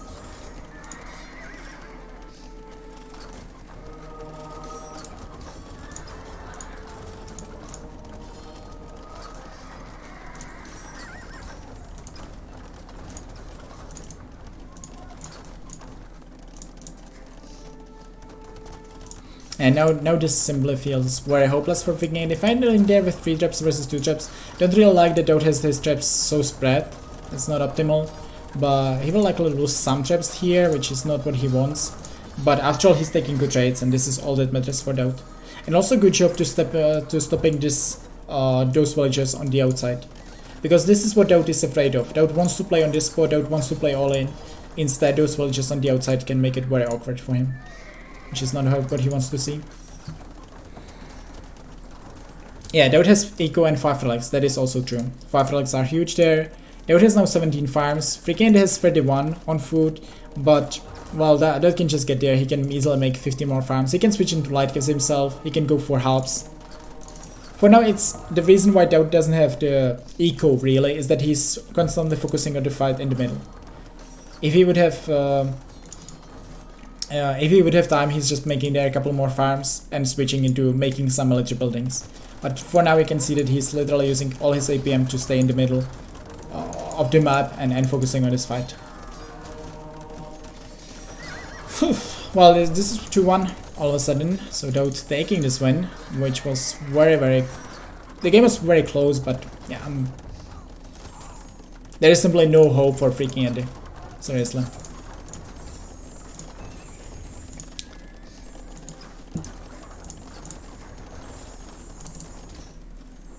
Now that he's going for the redemption, it's because of the bombard cannons. Once again, DauT losing those traps, that was a mistake that is, I'm saying, costing him the game, but at least he's not finishing the game right away. Because if FreakinAndy would lose those traps, then he can just resign. You know, there's no way for him to push the castle. With those 2 traps, it feels like there is a chance at least for him. At least he thinks so. So he's tanking the game because of those 2 traps. And those 2 traps are alive because DauT lost his number of traps. But yeah, behind this, DauT is still adding eco. DauT is still on 2 TCs. Villager count is now even between the players. And DauT has also the relics on top. And FreakinAndy simply doesn't have the army. He doesn't have the answer for this. As I said, FreakinAndy could be playing Lightcast and Monks. But as you see in him, he was playing only Lightcast. And Lightcast simply won't kill the Gongs. And DauT only has their 6 Kongs. He could easily have their way more Kongs than he has. But it's not a big deal either way. And also DauT could easily switch there into halves, which would just decide the game. It can simply happen if he would be losing the position here. Yeah, and you see, all of a sudden they are Lightcast, they are Monks. And it's the composition that I'm not saying that DauT is struggling against.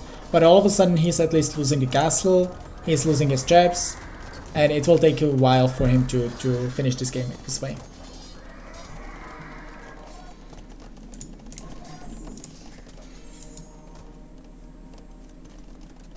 Yeah, and DauT is now adding a lot more farms, and we will see the transition because, like, if you are adding eco, generally the follow-up should be that you are adding more army.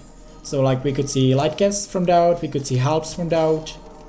But so far he's just playing the same composition, so it's just for DauT to switch into the army that will finish the game. But if you are going for this kind of push and you have if you have more pop than your opponent, then you won the game 100%.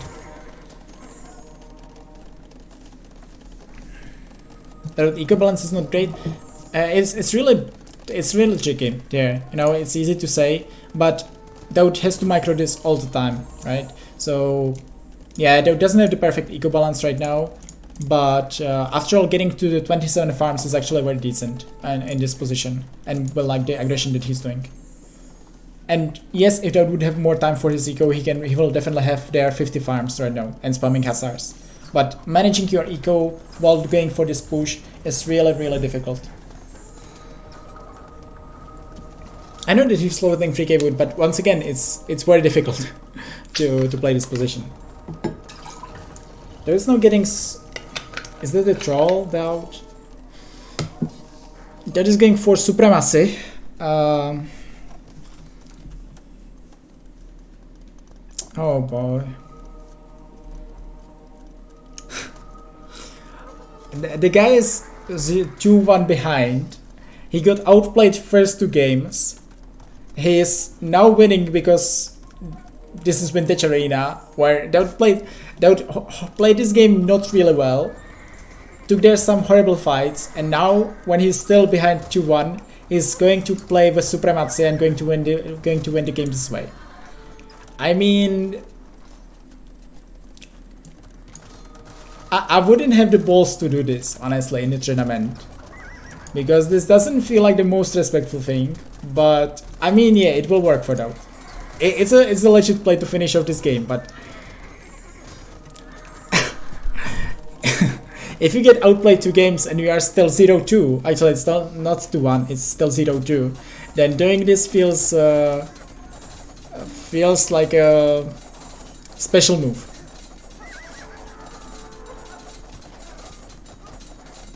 This calls Master of the Circus for a reason.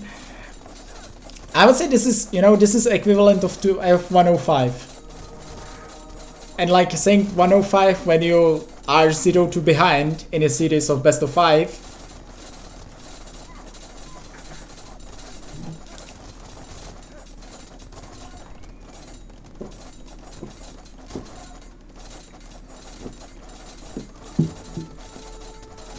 I mean, yeah, DauT knows that he won the game. We got that much, but this is still a weird, and yeah, this is still a weird move.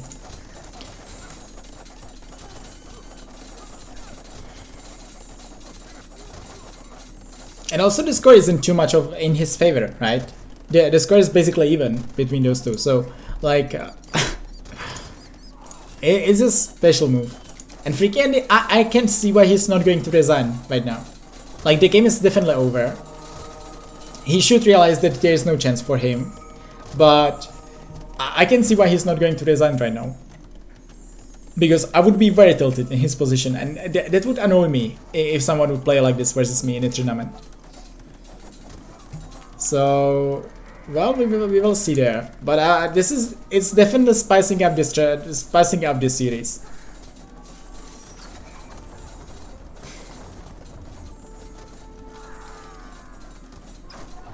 At the same time, FreakinAndy still has some pop, right? FreakinAndy likely should realize that this is not all DauT, and that there's no chance because he, first of all, cannot even deal with those skonks. And yeah, he's staying in the game. Okay. He doesn't have Loom? Who? Oh, DauT doesn't have Loom. That is true, DauT doesn't have Loom. Oh boy. I'm not sure that he realized this, that he doesn't have Loom, but this is even more special then. I've never seen him playing Supremacy, forward villagers without Loom. Okay. That was a special game, I would say. And DauT took it. I would say a big part of the reason why he won that game is because we are playing on the vintage arena, which is simply helping the aggression. So the bases are smaller, and also FreakinAndy. Another thing though, look at his gold spots. We didn't really talk too much about his map, or like we talked in the start, but if you have, it's tough to get into Arbalest, it's tough to get into Monks when this is one of your gold spot and this is second of your gold spot, right? So this is another thing that really helped out. I don't think that DauT played a great game, but FreakinAndy, the defense could be a bit better. He should commit more into Monks. And I would say what set him really behind was the Monk micro in the early imp, because he needed his Monks and he needed his skirmishes or light gas. And with this composition, he could push DauT again away. But as he lost his Monks early on, in early imp, that simply meant that DauT's skonks were invincible here versus the light gas, and were just doing so much damage, and that basically cost FreakinAndy the game. But he wasn't in too bad position despite the golds until basically he lost his Monks. DauT lost every single fight this game and still won. He kind of won that last one fight, right? When he was sitting there with Kongs and was killing the innocent villagers. So that was the only fight that DauT won in this game, kind of. No, like I'm not saying that. Well, no, there's one fight from DauT. I want to see once again that one fight that DauT took there, because that was very shocking.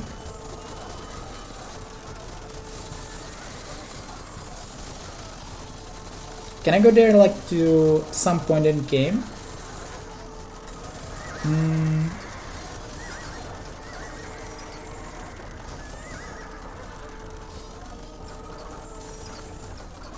Is it a feature or I don't have it in Capture H Pro? Anyway, we'll take a look at the draft in the meantime. So yeah, it was Spanish versus Saracens, and there was still Britons left and potentially Ethiopians for DauT. I'll just go through back to Capture H because they don't find out I was really surprised about. Click D, I think. Oh, this way. Thank you. Appreciate it. Okay, so were we here? Oh yeah, that is. Oh, thank you so much. This is so good. Okay, DauT. So DauT sees this one castle. He sees those monks. He sees that there's like 5 monks.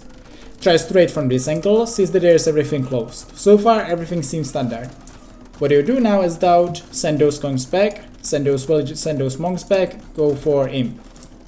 What instead is DauT doing? Yes, he sees the castle, he sees that the castle is up, sees those monks, and then what DauT does with 10 conks, I don't get it.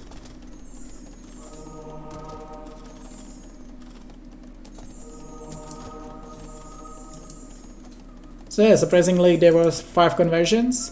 He lost another 3 conks to the castle fire, and yeah, this is what happened to 10 conks.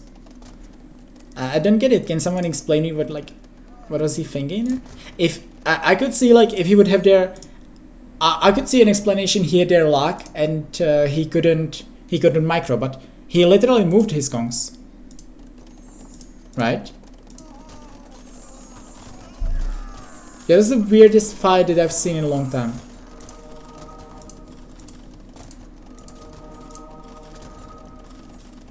He is going this angle, and yeah, he is. This is movement. This is not any luck or something. This is simply DauT going for like 5 seconds, fighting there under castle fire versus monks, converting him. That was so weird. Whew. Either way, let's get out of this game. It's 2-1 for FreakinAndy still, and once again, he still has Britons left.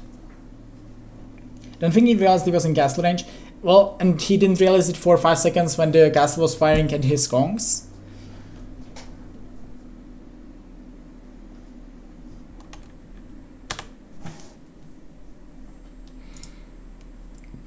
Alright, so we have there Britons, Khmer, Sicilians for FreakinAndy.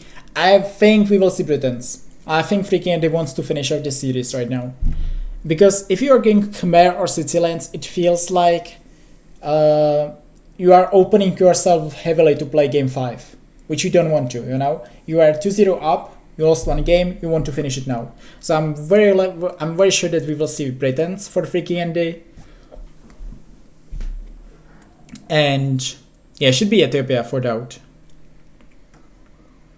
At the same time, if you think that if you are FreakinAndy, you think that you are facing Ethiopia, you can justify going for Sicilians now, play kind of 50-50 matchup, likely a bit worse for you, but maybe not even, maybe Sicilians are fine actually versus Ethiopia. So play Sicilians there and then save Britons for the last game when we will be facing Italians or Slavs. And the players are actually in the game already, and we see there Sicilians versus Slavs. Oh boy.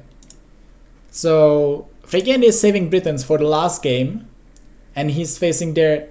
And DauT is actually changing the order. DauT is going for Slavs right now instead of Ethiopia. So I think FreakinAndy was expecting Ethiopia, same as I did, and he went for Sicilians for that.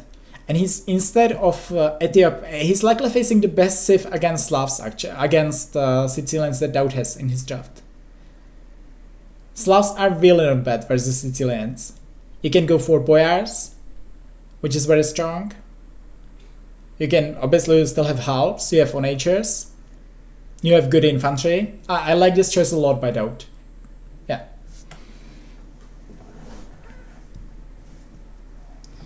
DauT didn't pick an order. That is so surprising. I'm not sure that he's even allowed to do this, right? He has to pick. If you simply have some pattern, if there is some order, then you have to follow it till the rest of the series. So like, I'm not sure that DauT is even allowed to skip a save like this. But yeah, either way, let's go into the set or into this game. It's 2-1 for FreakinAndy, and they started 3 minutes ago. So let's jump into it.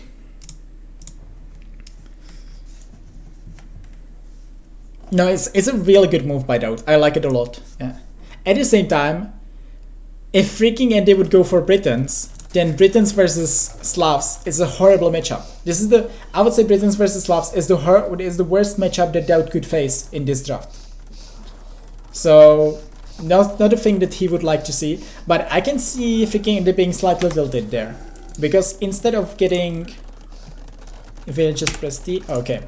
Thank you once again for that comment. I really didn't know that it works like this, but it's really good for me. And yeah, I can see FreakinAndy being tilted about this, because instead of getting their Britons versus Slavs and then having Sicilians versus Ethiopians or Italians, now we are facing kind of 50-50 matchup, maybe with even advantage to Slavs. And next one we are kind of facing 60-40 matchup for you with Britons versus Ethiopia. Not a great one either. So not really great for FreakinAndy there, but well, let's see how he's going to manage this one. He still has the lead. He still only needs to take one game. He's still in a very good position to take this set, because once again he has the best civ left in the draft. And let's see if he can close this set and make the upset versus DauT happen. This time, as you can see, another vintage arena generation, this time with very small middle once again, and the players are extremely close to each other, and they don't have big base either this time. Players also have 1 gold, 1 extra gold, and 1 stone in their base, which is simply standard, and they also start with tiers outside, same as in the previous game, so they need to lure them through the gates. DauT is losing. DauT was on the edge of losing 3-0 Zaratak, so this is a good situation for DauT, given what he was 20 minutes ago, when I'm not saying that DauT was dead in the game, but he wasn't looking in dominant position there. And in the end was kind of saved in the series by FreakinAndy doing a mistake, and also by FreakinAndy having really bad map.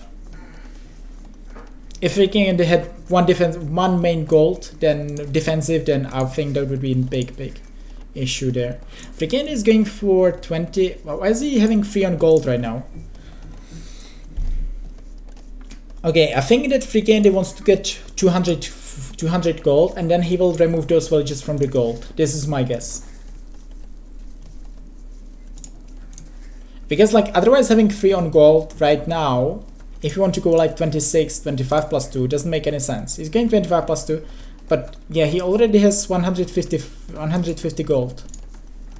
He's going for a Rax.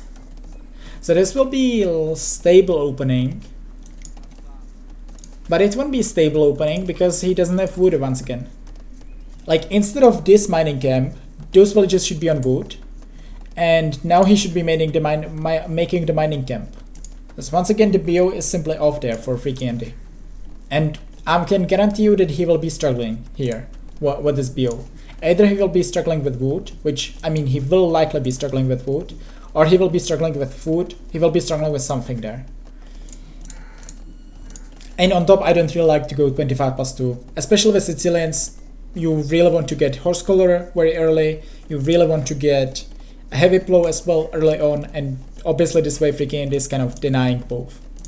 Like he will get the horse color for sure, but not really right away, and the heavy plow likely won't be done until like minute 25. So not really optimal there, in my opinion. That is once again going for 1 lumber camp, not something that I like too much either, but well. Players, I feel like most of the Dark Age I'm criticizing players for having one lumber camp in this series. So sorry if that's annoying to you, but I simply dislike it. It's not a good move. Okay, and FreakinAndy is going there for stable, and he's going there for, okay, let's see this fight. And FreakinAndy was going back there for some reason. It was 4 hits versus 4 hits, so I don't think he needed to, but oh, and DauT is going for Market Blacksmiths.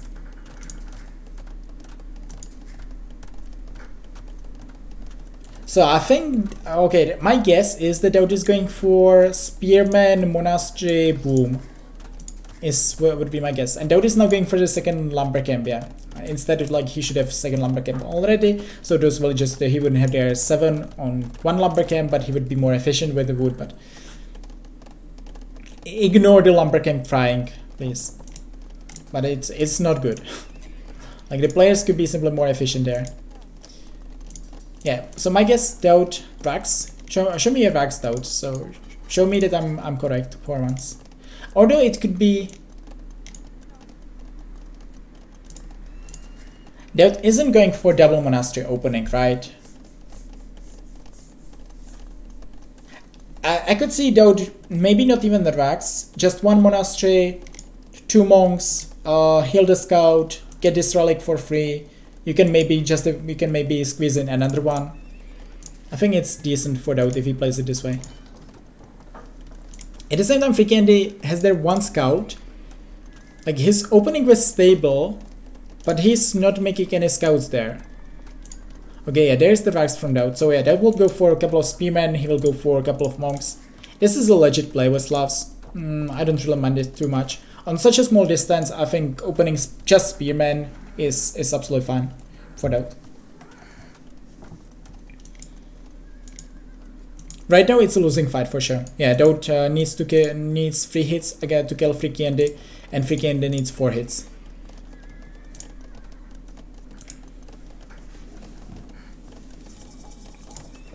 But I really don't understand why he's not making any scouts. If you make the stable, then the simple decision making. Fire, thank you so much for the raid, we'll appreciate it. Welcome everyone from Fire Stream. We are watching now DauT versus FreakinAndy in Master of the Circus. Best of 5, DauT was in very bad position, losing 2-0, but managed to take the third game. So, and it was very clownish game. And DauT is now kind of coming back into the series, making it 2-1. But now he's having Slavs versus Sicilians, which is a matchup that I would say is quite close. And DauT needs to win this one, and then now DauT also needs to win versus Britons potentially in the last game to win this series. If DauT doesn't win this one, it would be a big upset. DauT is seed number 1 in this tournament, FreakinAndy is seed number 17, this is round of 16, and yeah. If DauT is out there, that would be a big upset once again. Players are playing kind of standard, at least this game, and DauT is going for the 3 TCs, likely. I would expect DauT to go for the 3 TCs, it's still early Castle Age. FreakinAndy, we already see that he's going for the 2nd TC. I would assume that this will be 3 TC play from him as well. DauT is going just for a couple of... Oh! Okay, I missed the Siege Workshop for now. So DauT is not going for the standard 3 TC boom, which is a bit surprising to me, because I don't think that he's in too bad position, and I think the Slavs are definitely playable against Sicilians there, but DauT is thinking otherwise of it, and is going for the aggression here. Cool to see. It is Monastery, Spearman, Siege Workshop. We will see if DauT is still adding TCs, it's still a legit option for him, or if he's simply deciding to go all in Monk Crash.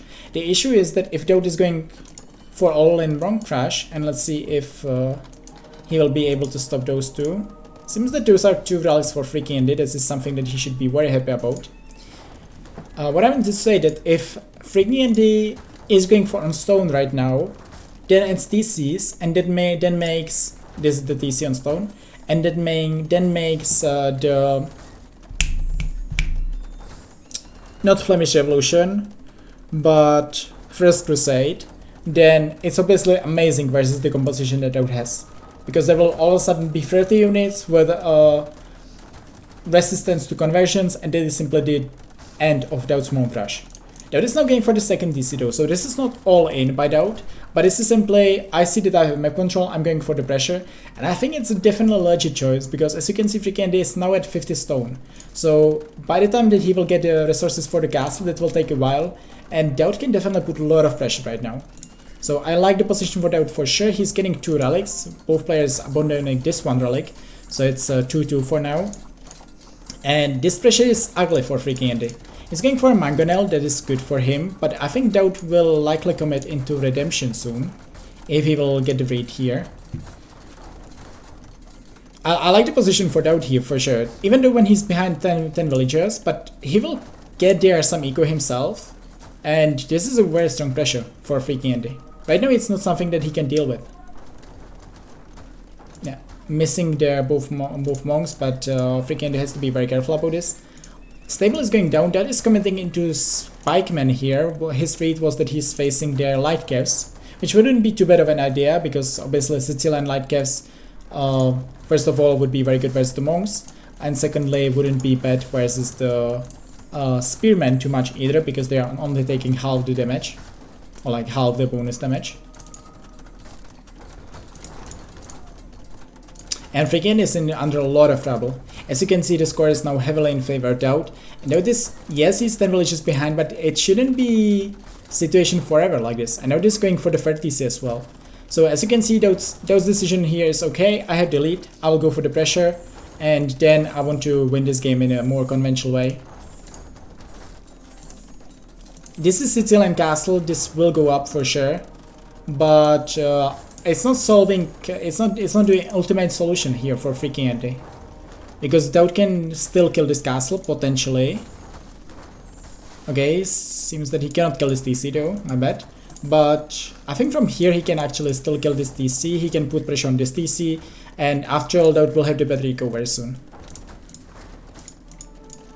Also FreakinAndy kind of has to deal with this one ram, because he's already at half the HP on this castle.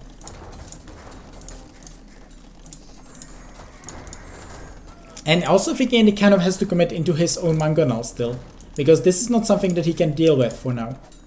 This one pikeman, this one monk, it's not army that is good for him to, easy for him to deal with. He's going for a couple of sergeants, but if DauT has their 3-4 monks, then 3-4 sergeants won't really do it, it feels like.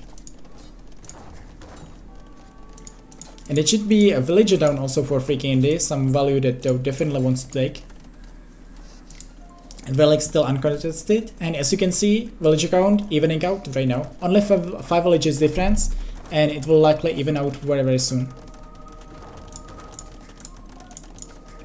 FreakinAndy has no 10 on food, which means that he simply doesn't have the resources to be booming from free TCs. If he also wants to commit into sergeants, that's all again sacrificing some of his eco, and DauT doesn't face any of those issues. DauT has 19 on food, he has Slav farms. He's going for the 4th TC. Yeah, DauT is in a very dominant position here. Even though he should have there a bit more monks, and also he should have there like one more mangonel. Like losing those mangonel for DauT was not optimal. Yeah, there's one conversion still for DauT. Okay, he's killing there the one monk. There should be blocking there. DauT needs to be blocking. Okay. After all, once again, this is fine for DauT. After all, the eco is quite even. I thought that DauT will be in better position, but at the same time, FreakinAndy eco is in a mess right now. It simply wasn't as efficient as DauT's in the last minutes. I would say DauT's also kind of with the map control, although he has to deal with those units that are now going into his way.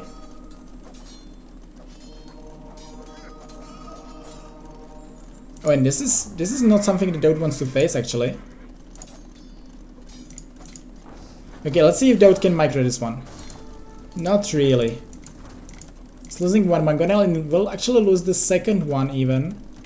Or this will be very close. Okay, seems that he will be fine. He will save this mangonel at least. But yeah, the position is actually, look at this now. None of the players has any military, but this is what I was talking about.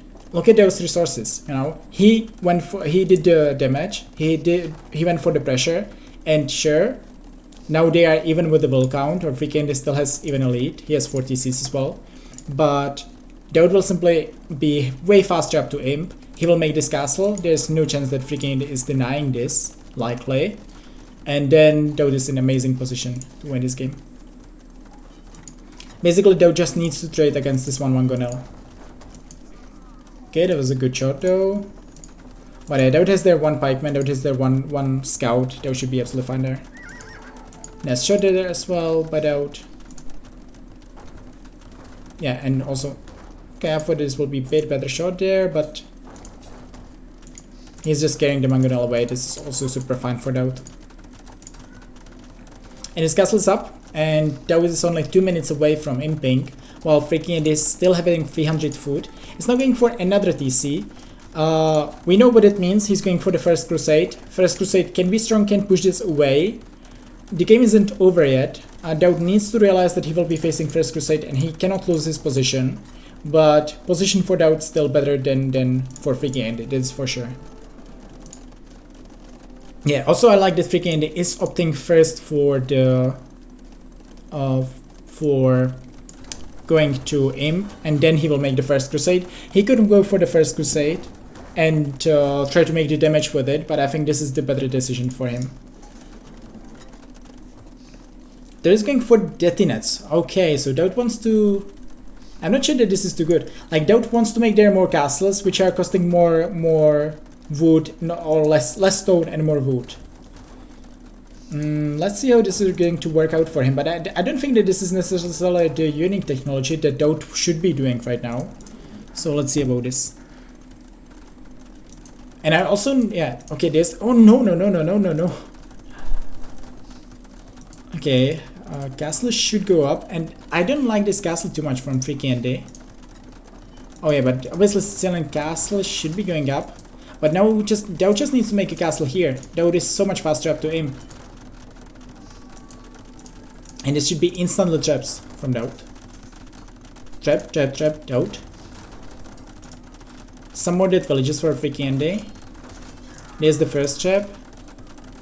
FreakinAndy is still 50 seconds away from imping. Like, FreakinAndy will be under pressure. I would say the biggest hope for FreakinAndy right now is simply First Crusade. If First Crusade isn't doing it for FreakinAndy, then nothing will. Because the position, yes, DauT is behind in eco slightly, but DauT has the better position for sure in this game.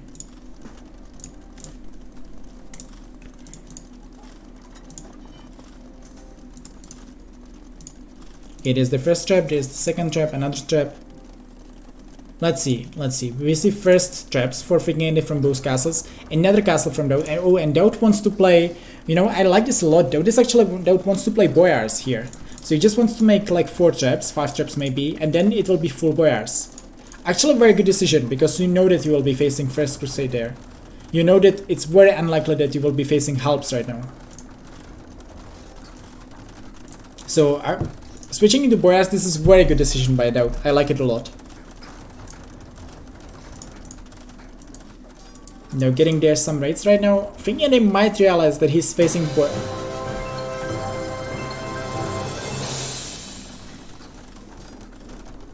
He likes that you are less likely to run out of wood on this arena. That is true. That will take a while. We didn't see a game yet that where you would be running out of wood. Have to say I had today 2 games on 4 likes when we were basically running out of wood, but those are really good games. And Kupko, thank you so much for the 3 months, or like 5 months in total. Really appreciate it. Thank you, my man. I hope you are enjoying this tournament and also this set as much as I do, because this is such an amazing set. And there is the First Crusade, and let's see if DauT can trade against this. There are only a couple of boyars right now. DauT needs so much more boyars. 1 castle is going down. DauT is revolving this one. This is good. He definitely needs to save all the traps, and he needs to fight here under his castles. Those are only surgeons though. Those are not elite surgeons, and the boyars should be trading really well against them. I think this is a waste for FreakinAndy. Without elite surgeons, the boyars should be amazing against this.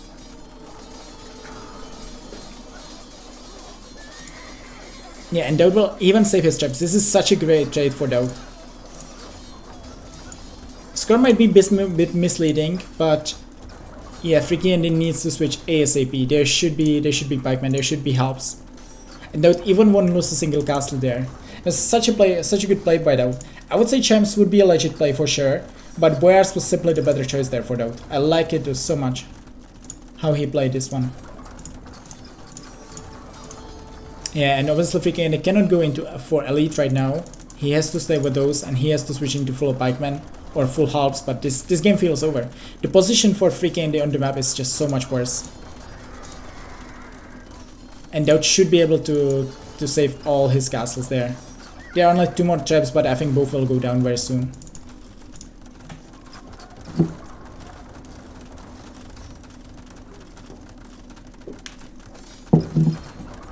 Also, this is not full distance, right? So if those traps would be on full distance, I could see I could see them missing a lot, but on the shorter distance they will have way higher accuracy than like the 15% that they would have normally. So, oh, and look at this castle by DauT. Yeah, this is game over. DauT just wants to finish this game, and DauT wants to get it into game 5. Oh boy, what a game, what a set.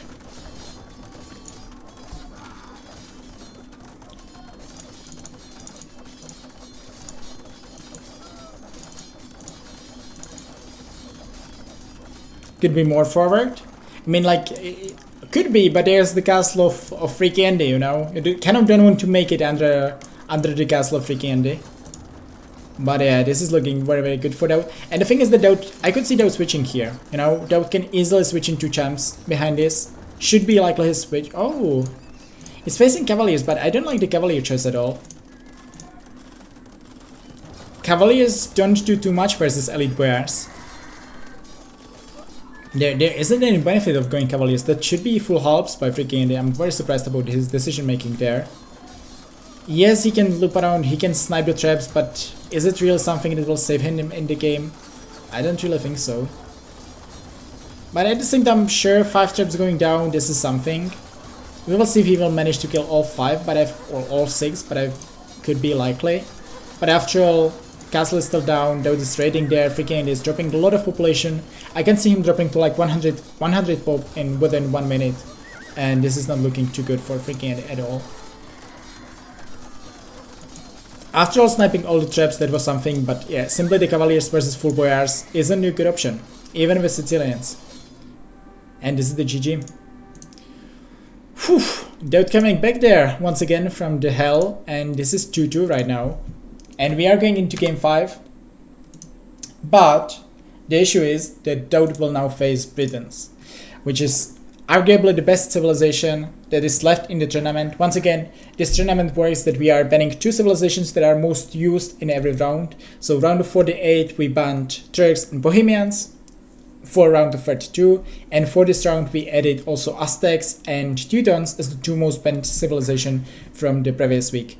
So right now we are without 4 civilizations already, and I would say that Britons is the best civilization left.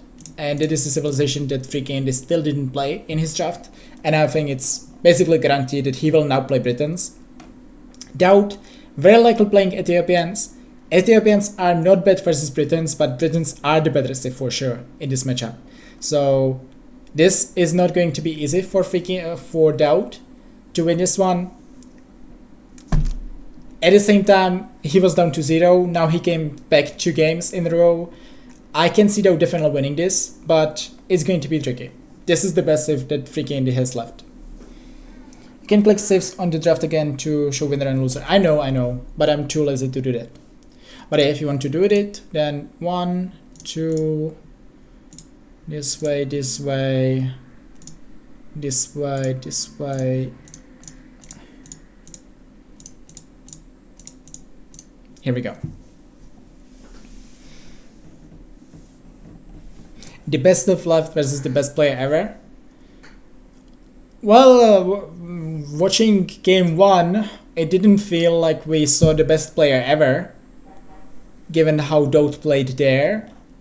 But yeah, I mean, at least the last 2 games, or at least the last game, DauT played way cleaner than the game 1. So I would say that that his performance is definitely improving with every game there today.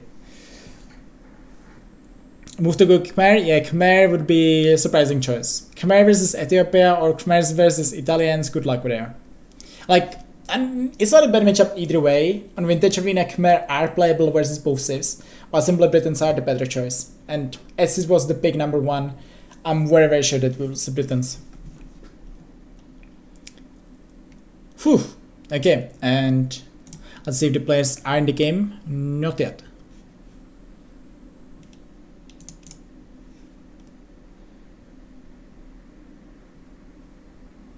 Yeah, still in the lobby. So basically we have now 2 options. Either we can watch DauT versus FreakinAndy for the last game, or we can jump into Illusionist versus Morg, who are playing Arena 1v1 ranked game.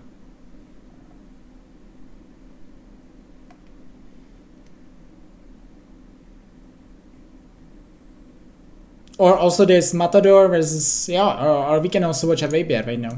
That would be also legit.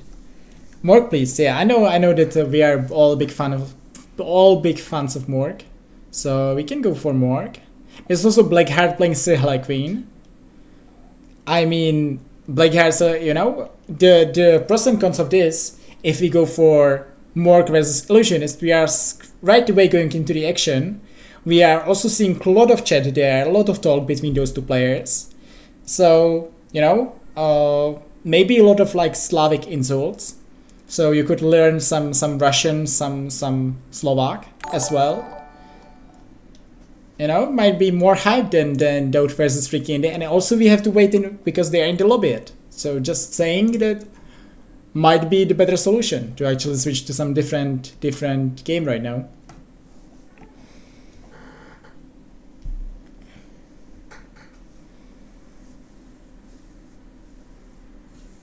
But if Morg resigns 2 minutes in, well, they are minute 26 in, so it's unlikely that Morg resigned. And they are... well, with those two players, I can see Morg resigning 20 in minute 2, and the last 25 minutes is just the talking between them. That's a possibility, yeah. All hail to DauT. Well, I want to keep DauT in the tournament because it's more entertaining to have him in the quarterfinals. But not saying that he would necessarily deserve it for how he played in the start. And also FreakinAndy played really good games there. So it would be obviously a big upset. It would be a big win for FreakinAndy. It would be a big loss for DauT. But yeah, would be upset, right? So either we keep DauT in the tournament for the entertainment, or we keep FreakinAndy in the tournament for the upset. Either way, it's a win. Like, worst case scenario was that DauT will win this one 3-0, and it wouldn't be even close. So this is very good for us. Did one DauT win or lose? DauT lost the first 2 games, but now he won the remaining 2 games. So we are going into game 5, and yeah, players are still in the lobby. I guess they are thinking about the saves, right? If FreakinAndy is really going for Britons or not. If DauT is really going for Ethiopia. But I will give you very good odds that this will be Britons versus Ethiopia.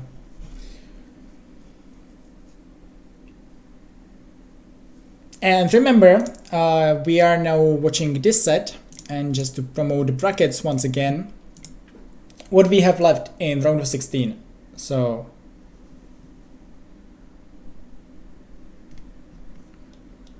hello. Okay, round of 16 here. So we are now watching this set. Tomorrow, 13 GMT, ACCM versus Ganji will be with it, and we'll cast that one. Ganji so far made 2, well, not really 2 upsets. He won versus Big Don Pepes. That wasn't really an upset, but he made upset last round versus Stefan. ACCM, on the other hand, eliminated Chaos to win, Seed 8 versus Seed 24. The winner will be facing DauT or FreakinAndy. And then we have one more set which should happen on Sunday, hopefully. Bekti versus Bugum. Should be a very good set as well. Winner facing Modri. And we already had confirmed that we will have their Clown versus CL derby, or like Clown versus Clown derby, Running versus Bloodless. Bloodless making the upset versus Slam. Then we have their yesterday Running, also very good set versus Miguel. And then we will, this set, I would say likely Bugum versus Modri.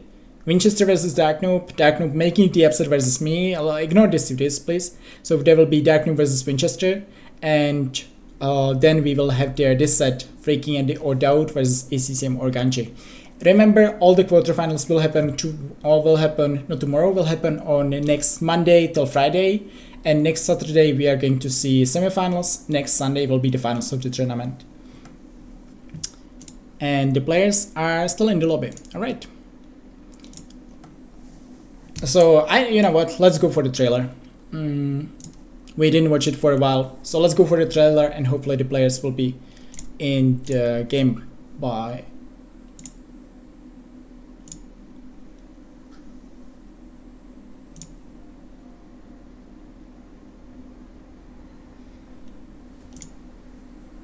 Let me just maybe...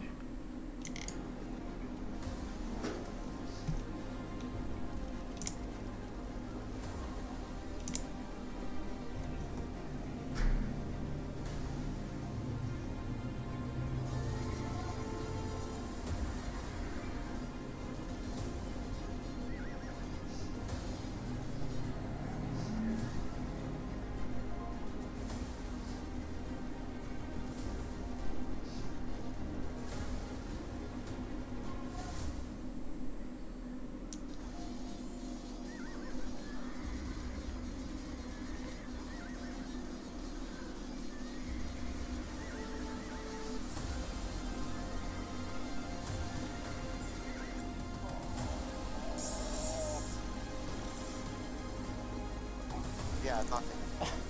Just now. Bam, Oh, bam. what's this? Okay. What did I say? Yes.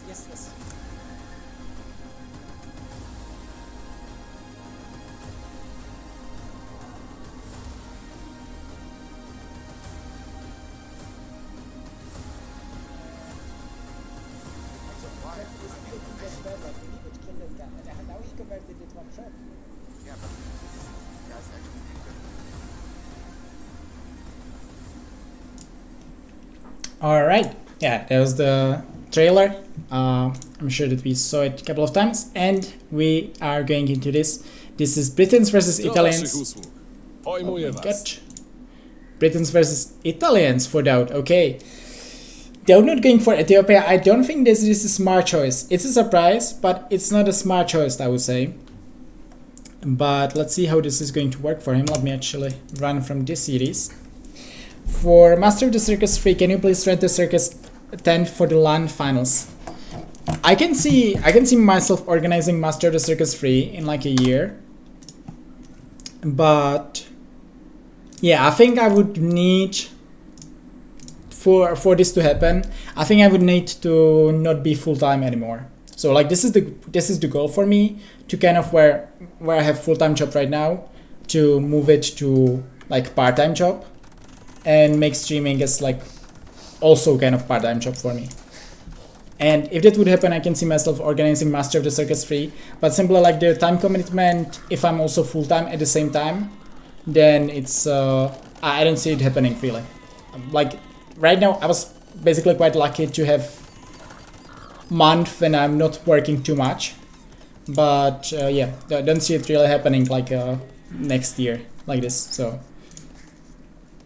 if I would be moving to part-time, I can definitely see myself organizing it again, likely bigger than this, but would be staying full-time I would struggle, I guess. And let's see this game.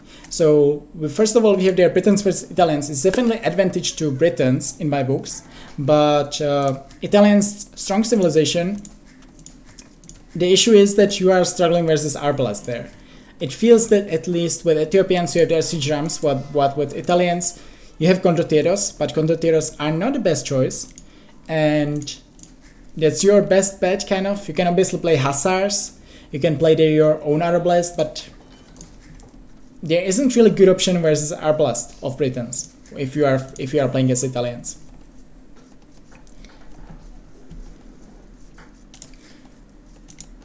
And about the map, we see, I would say middle, not a huge one, not a small one, but mainly the players are extremely close to each other, so we should be seeing a lot of aggression.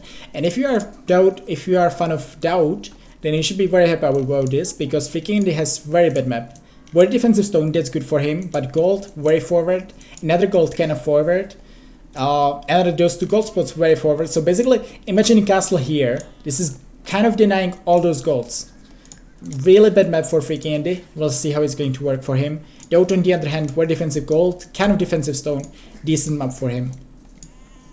And this is something that should be suiting DauT a bit more. DauT isn't really aggressive player, but this is a matchup where he should be aggressive anyways. So let's see how this is going to work for him. Let's see what will be the approach that both players will choose here.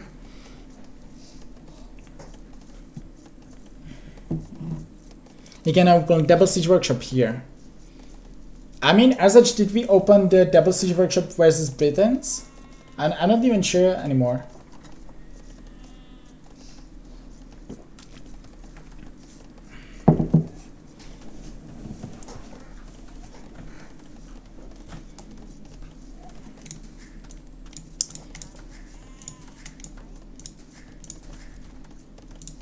Okay, so both players are going, no, sorry, my bad. FreakinAndy is going 24, DauT is going 25. 25 with Italians standard, 24 with Italians, with Britons. I would say faster than usual. We'll see if FreakinAndy wants to open there with archery range. You're gonna basically open with stable here, but on this short distance, it doesn't feel like stable would be the best opening. There are like two relics which are kind of far for both players, so for that, stable is decent opening, because you would use the mobility here. But also there's one relic really close, there's another relic quite close to DauT. The relics are also heavily in favor of DauT, have to say. This one is simply better for him, although it's very close for FreakinAndy as well. This one is better for FreakinAndy, and those 3 relics are a bit better for DauT, or even quite better in terms of this one. So yeah, DauT is giving the tools to win this one. At least the map is definitely helping him. But once again, the matchup is not good for DauT at all.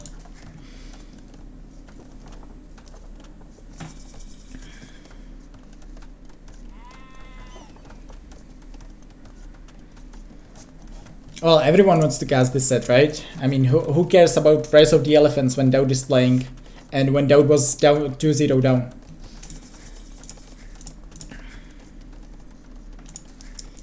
Okay, and FreakinAndy is missing those 2 sheep in his base. Let's take a look at his point of view if he sees those sheep. But oh, he sees this one. He sees 1 sheep there, so he should be able to pick it. But man, with Britons, you really don't want to be missing those.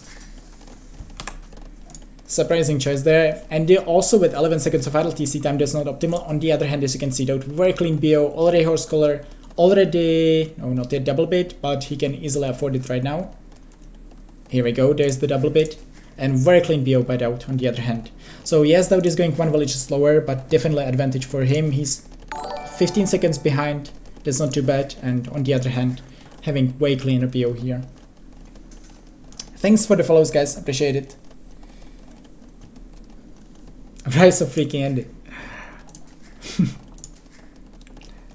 Well, once again, for that reason, I prefer to keep DauT in the tournament, because now he's simply bringing more entertainment. He's the seed number 1. We kind of want to see Dark Noob versus Modre now, or DauT versus Modre in the finals. I mean, I want to see Bloodlust versus Dark Noob in the finals, but I guess most people simply want seed number 1 versus seed number 2 in the finals. So for that reason, it would be better to keep DauT in for sure. And DauT is going for the stable opening versus stable opening for FreakinAndy. So far we see kind of standard openings. I don't think it's good there. On this map, opening stable, not really what I would do. Not really big fan of it. Whew.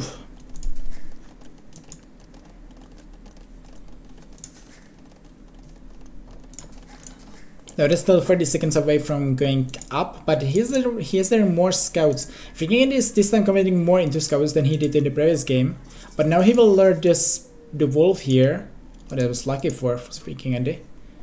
Wolf being quite tired and lazy there to not follow this one, but still DauT is making there 1 spearman, but with 5 scouts / light cavs he should be able to get the map control quite convincingly.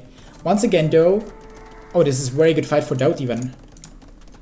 Killing a scout there, this is very good for him. And FreakinAndy cannot go into his base.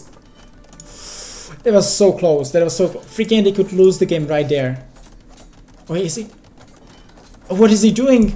What is FreakinAndy doing here? Oh boy, this is big screw up. This is big screw up for game 5 of FreakinAndy. Man, this has to be so tilting. He's playing Britons versus DauT in game 5. And this is so bad. You have now 5 likely light cavs in your base. Uh-oh. This is not looking good for him. This is not something that you can deal with, basically. FreakinAndy is now revolving behind this, but well, the thing is that he cannot use his monastery at all. He kind of has to run with his monk right into his DC and get their conversion this way. Because otherwise, if DauT will just game this monastery now, then this is completely useless for FreakinAndy. As you can see, FreakinAndy's eco is also complete mess right now. He has 6 on foot. That's really not good. While DauT, on the other hand, is getting his 2nd TC now. Will likely get the 3rd TC very soon. Man, this is bad. Britons are much better than Italians. Arguably, they are. Yeah, I mean, after all. Okay, he might get there the conversion. DauT not pay attention though. This is very well played by FreakinAndy. Taking his time. Oh, this is huge though. If he can get there the scout conversion as well. Wow, this was really good for FreakinAndy. And also DauT taking their big volley, losing a scout. Okay, this can. I'm not saying that this is swinging, but Man, like this value that FreakinAndy got from this is kind of keeping him in the game. But at the same time, he's going to lose their villager in his base. He shouldn't be able to quick pull this one. Okay.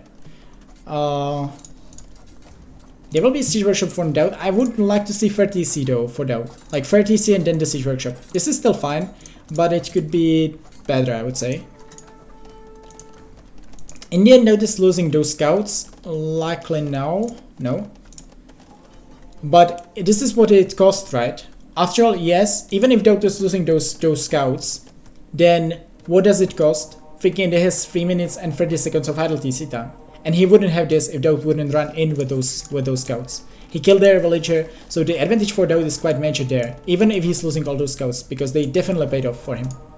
And also really good shot there for DauT.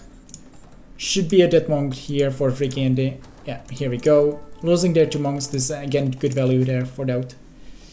FreakinAndy is now going for the 30C. This is not something that DauT is doing right now. At the same time, I think if I'm in FreakinAndy's position, I'm kind of giving up the game in my head. You know? Because his mentally this is to be so bad for him. He was saving his best civ for the game 5. He got there, I would say, decent matchup, Britons versus Italians. He knows that if he's not making their big mistakes, he's going to win that game. Yes, he lost there the previous 2 games, so he was 2-0 up. Now it's even, but he still has the better civ. And right now, he's behind. It has to be such a bad feeling, you know. You are playing versus DauT versus seed number 1. You can make it into the money if you just win there 1 more game. You will make a big upset happen. And this way, I don't think that he has the best mentality right now. And simply he knows that he's behind. But I could see him overestimating how much behind he is. So we'll see if that will have any impact. DauT is getting the 30s as well, so eco-wise DauT still having the advantage, 48 versus 44 villagers. DauT also getting most of the relics, getting 4 to be precise. Should be 5 even. Where's the 5th relic? Am I missing something? Oh, there's the 5th relic. DauT just got it in. So also, not only that he is 5 villages ahead, or 3 villages right now, but he also is 5 relics ahead, which is huge bonus for him. At the same time though, DauT doesn't even have the second farm upgrade, something that FreakinAndy does have. Though FreakinAndy is missing the Boso though, same as DauT. And also DauT is now getting wheelbarrow, which is not something that FreakinAndy has either. And this was also another thing. Oh no. We could see DauT castle to finish off this set. I don't think that this castle is going up. DauT should see it right away. And DauT is sending there to Mango, and this will be some dead villages. This definitely will be dead villages. 47%, this is not enough. FreakinAndy might be trying to save those villages to fight the Mangonels. He's trying to get there some value, but 70%, even if he's losing there a few villages, it's just too much for him. He cannot afford it at all. And his castle, this is tribute to DauT. This is the tribute to the Lord, who is going to advance into the round of 8 there. He was very close to get eliminated, but yeah, this is looking better and better for him. Although FreakinAndy didn't lose there too much actually. I'm surprised about that. I thought that this will be worse for FreakinAndy, but he's still going to lose there a few more villages. This one should die as well, okay. I thought that this will be way worse for him, have to say though. At the same time, he's still 8 villages behind. He's still wheelbarrow behind. He's still 5 relics behind. And this castle is not protecting much, right? Yes, he can play longbows, he can commit into Botkin, and he can potentially deal with this pressure. But, you know, that means that he's committing, and then DauT will be just so much faster to aim. Look at DauT resources, DauT is clicking up right now. Whew. And this was really well played by DauT as well. This was arguably the best game by DauT in this tournament. And definitely in the series as well. FreakinAndy is under pressure, he's trying to save himself in the tournament. He can quick wall behind this, he can deal with this pressure, but even if he kills all this, he's just too behind right now. And DauT should be heavy on stone, which he is, and DauT will just make their forward castle, and DauT will just go for the traps.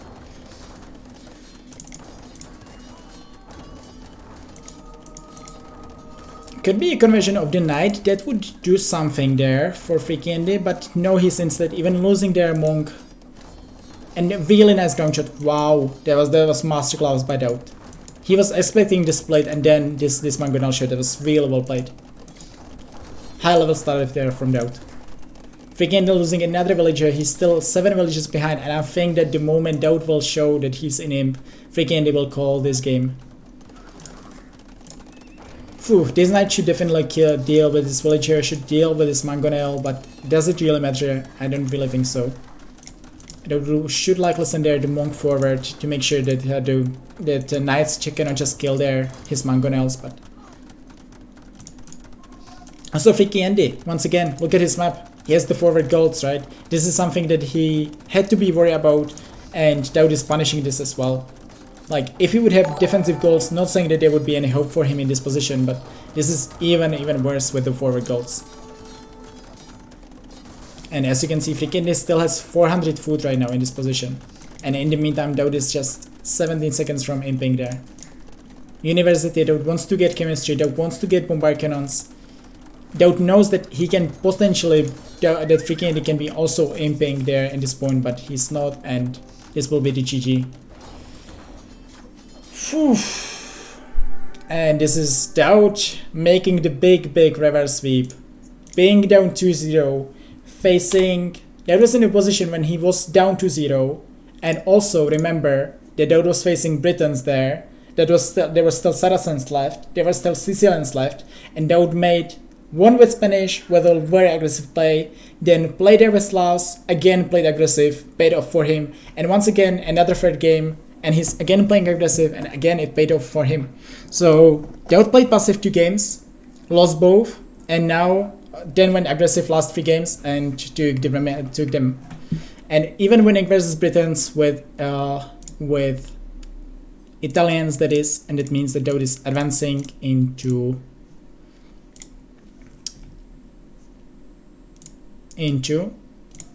round of 8.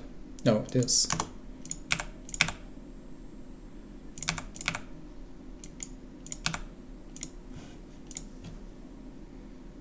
Alright. So, yeah, we know that the seed number 1 is not out of this tournament yet, and DauT will be facing either ACCM or Ganche in the next round, potentially in the semifinals, Winchester or Dark Noob. And remember, this is the set that we will see tomorrow, 13 GMT. Should be very entertaining, and this is the set that we are going to see likely Sunday. Rest of the tournament will happen next week. I hope to see you there, guys.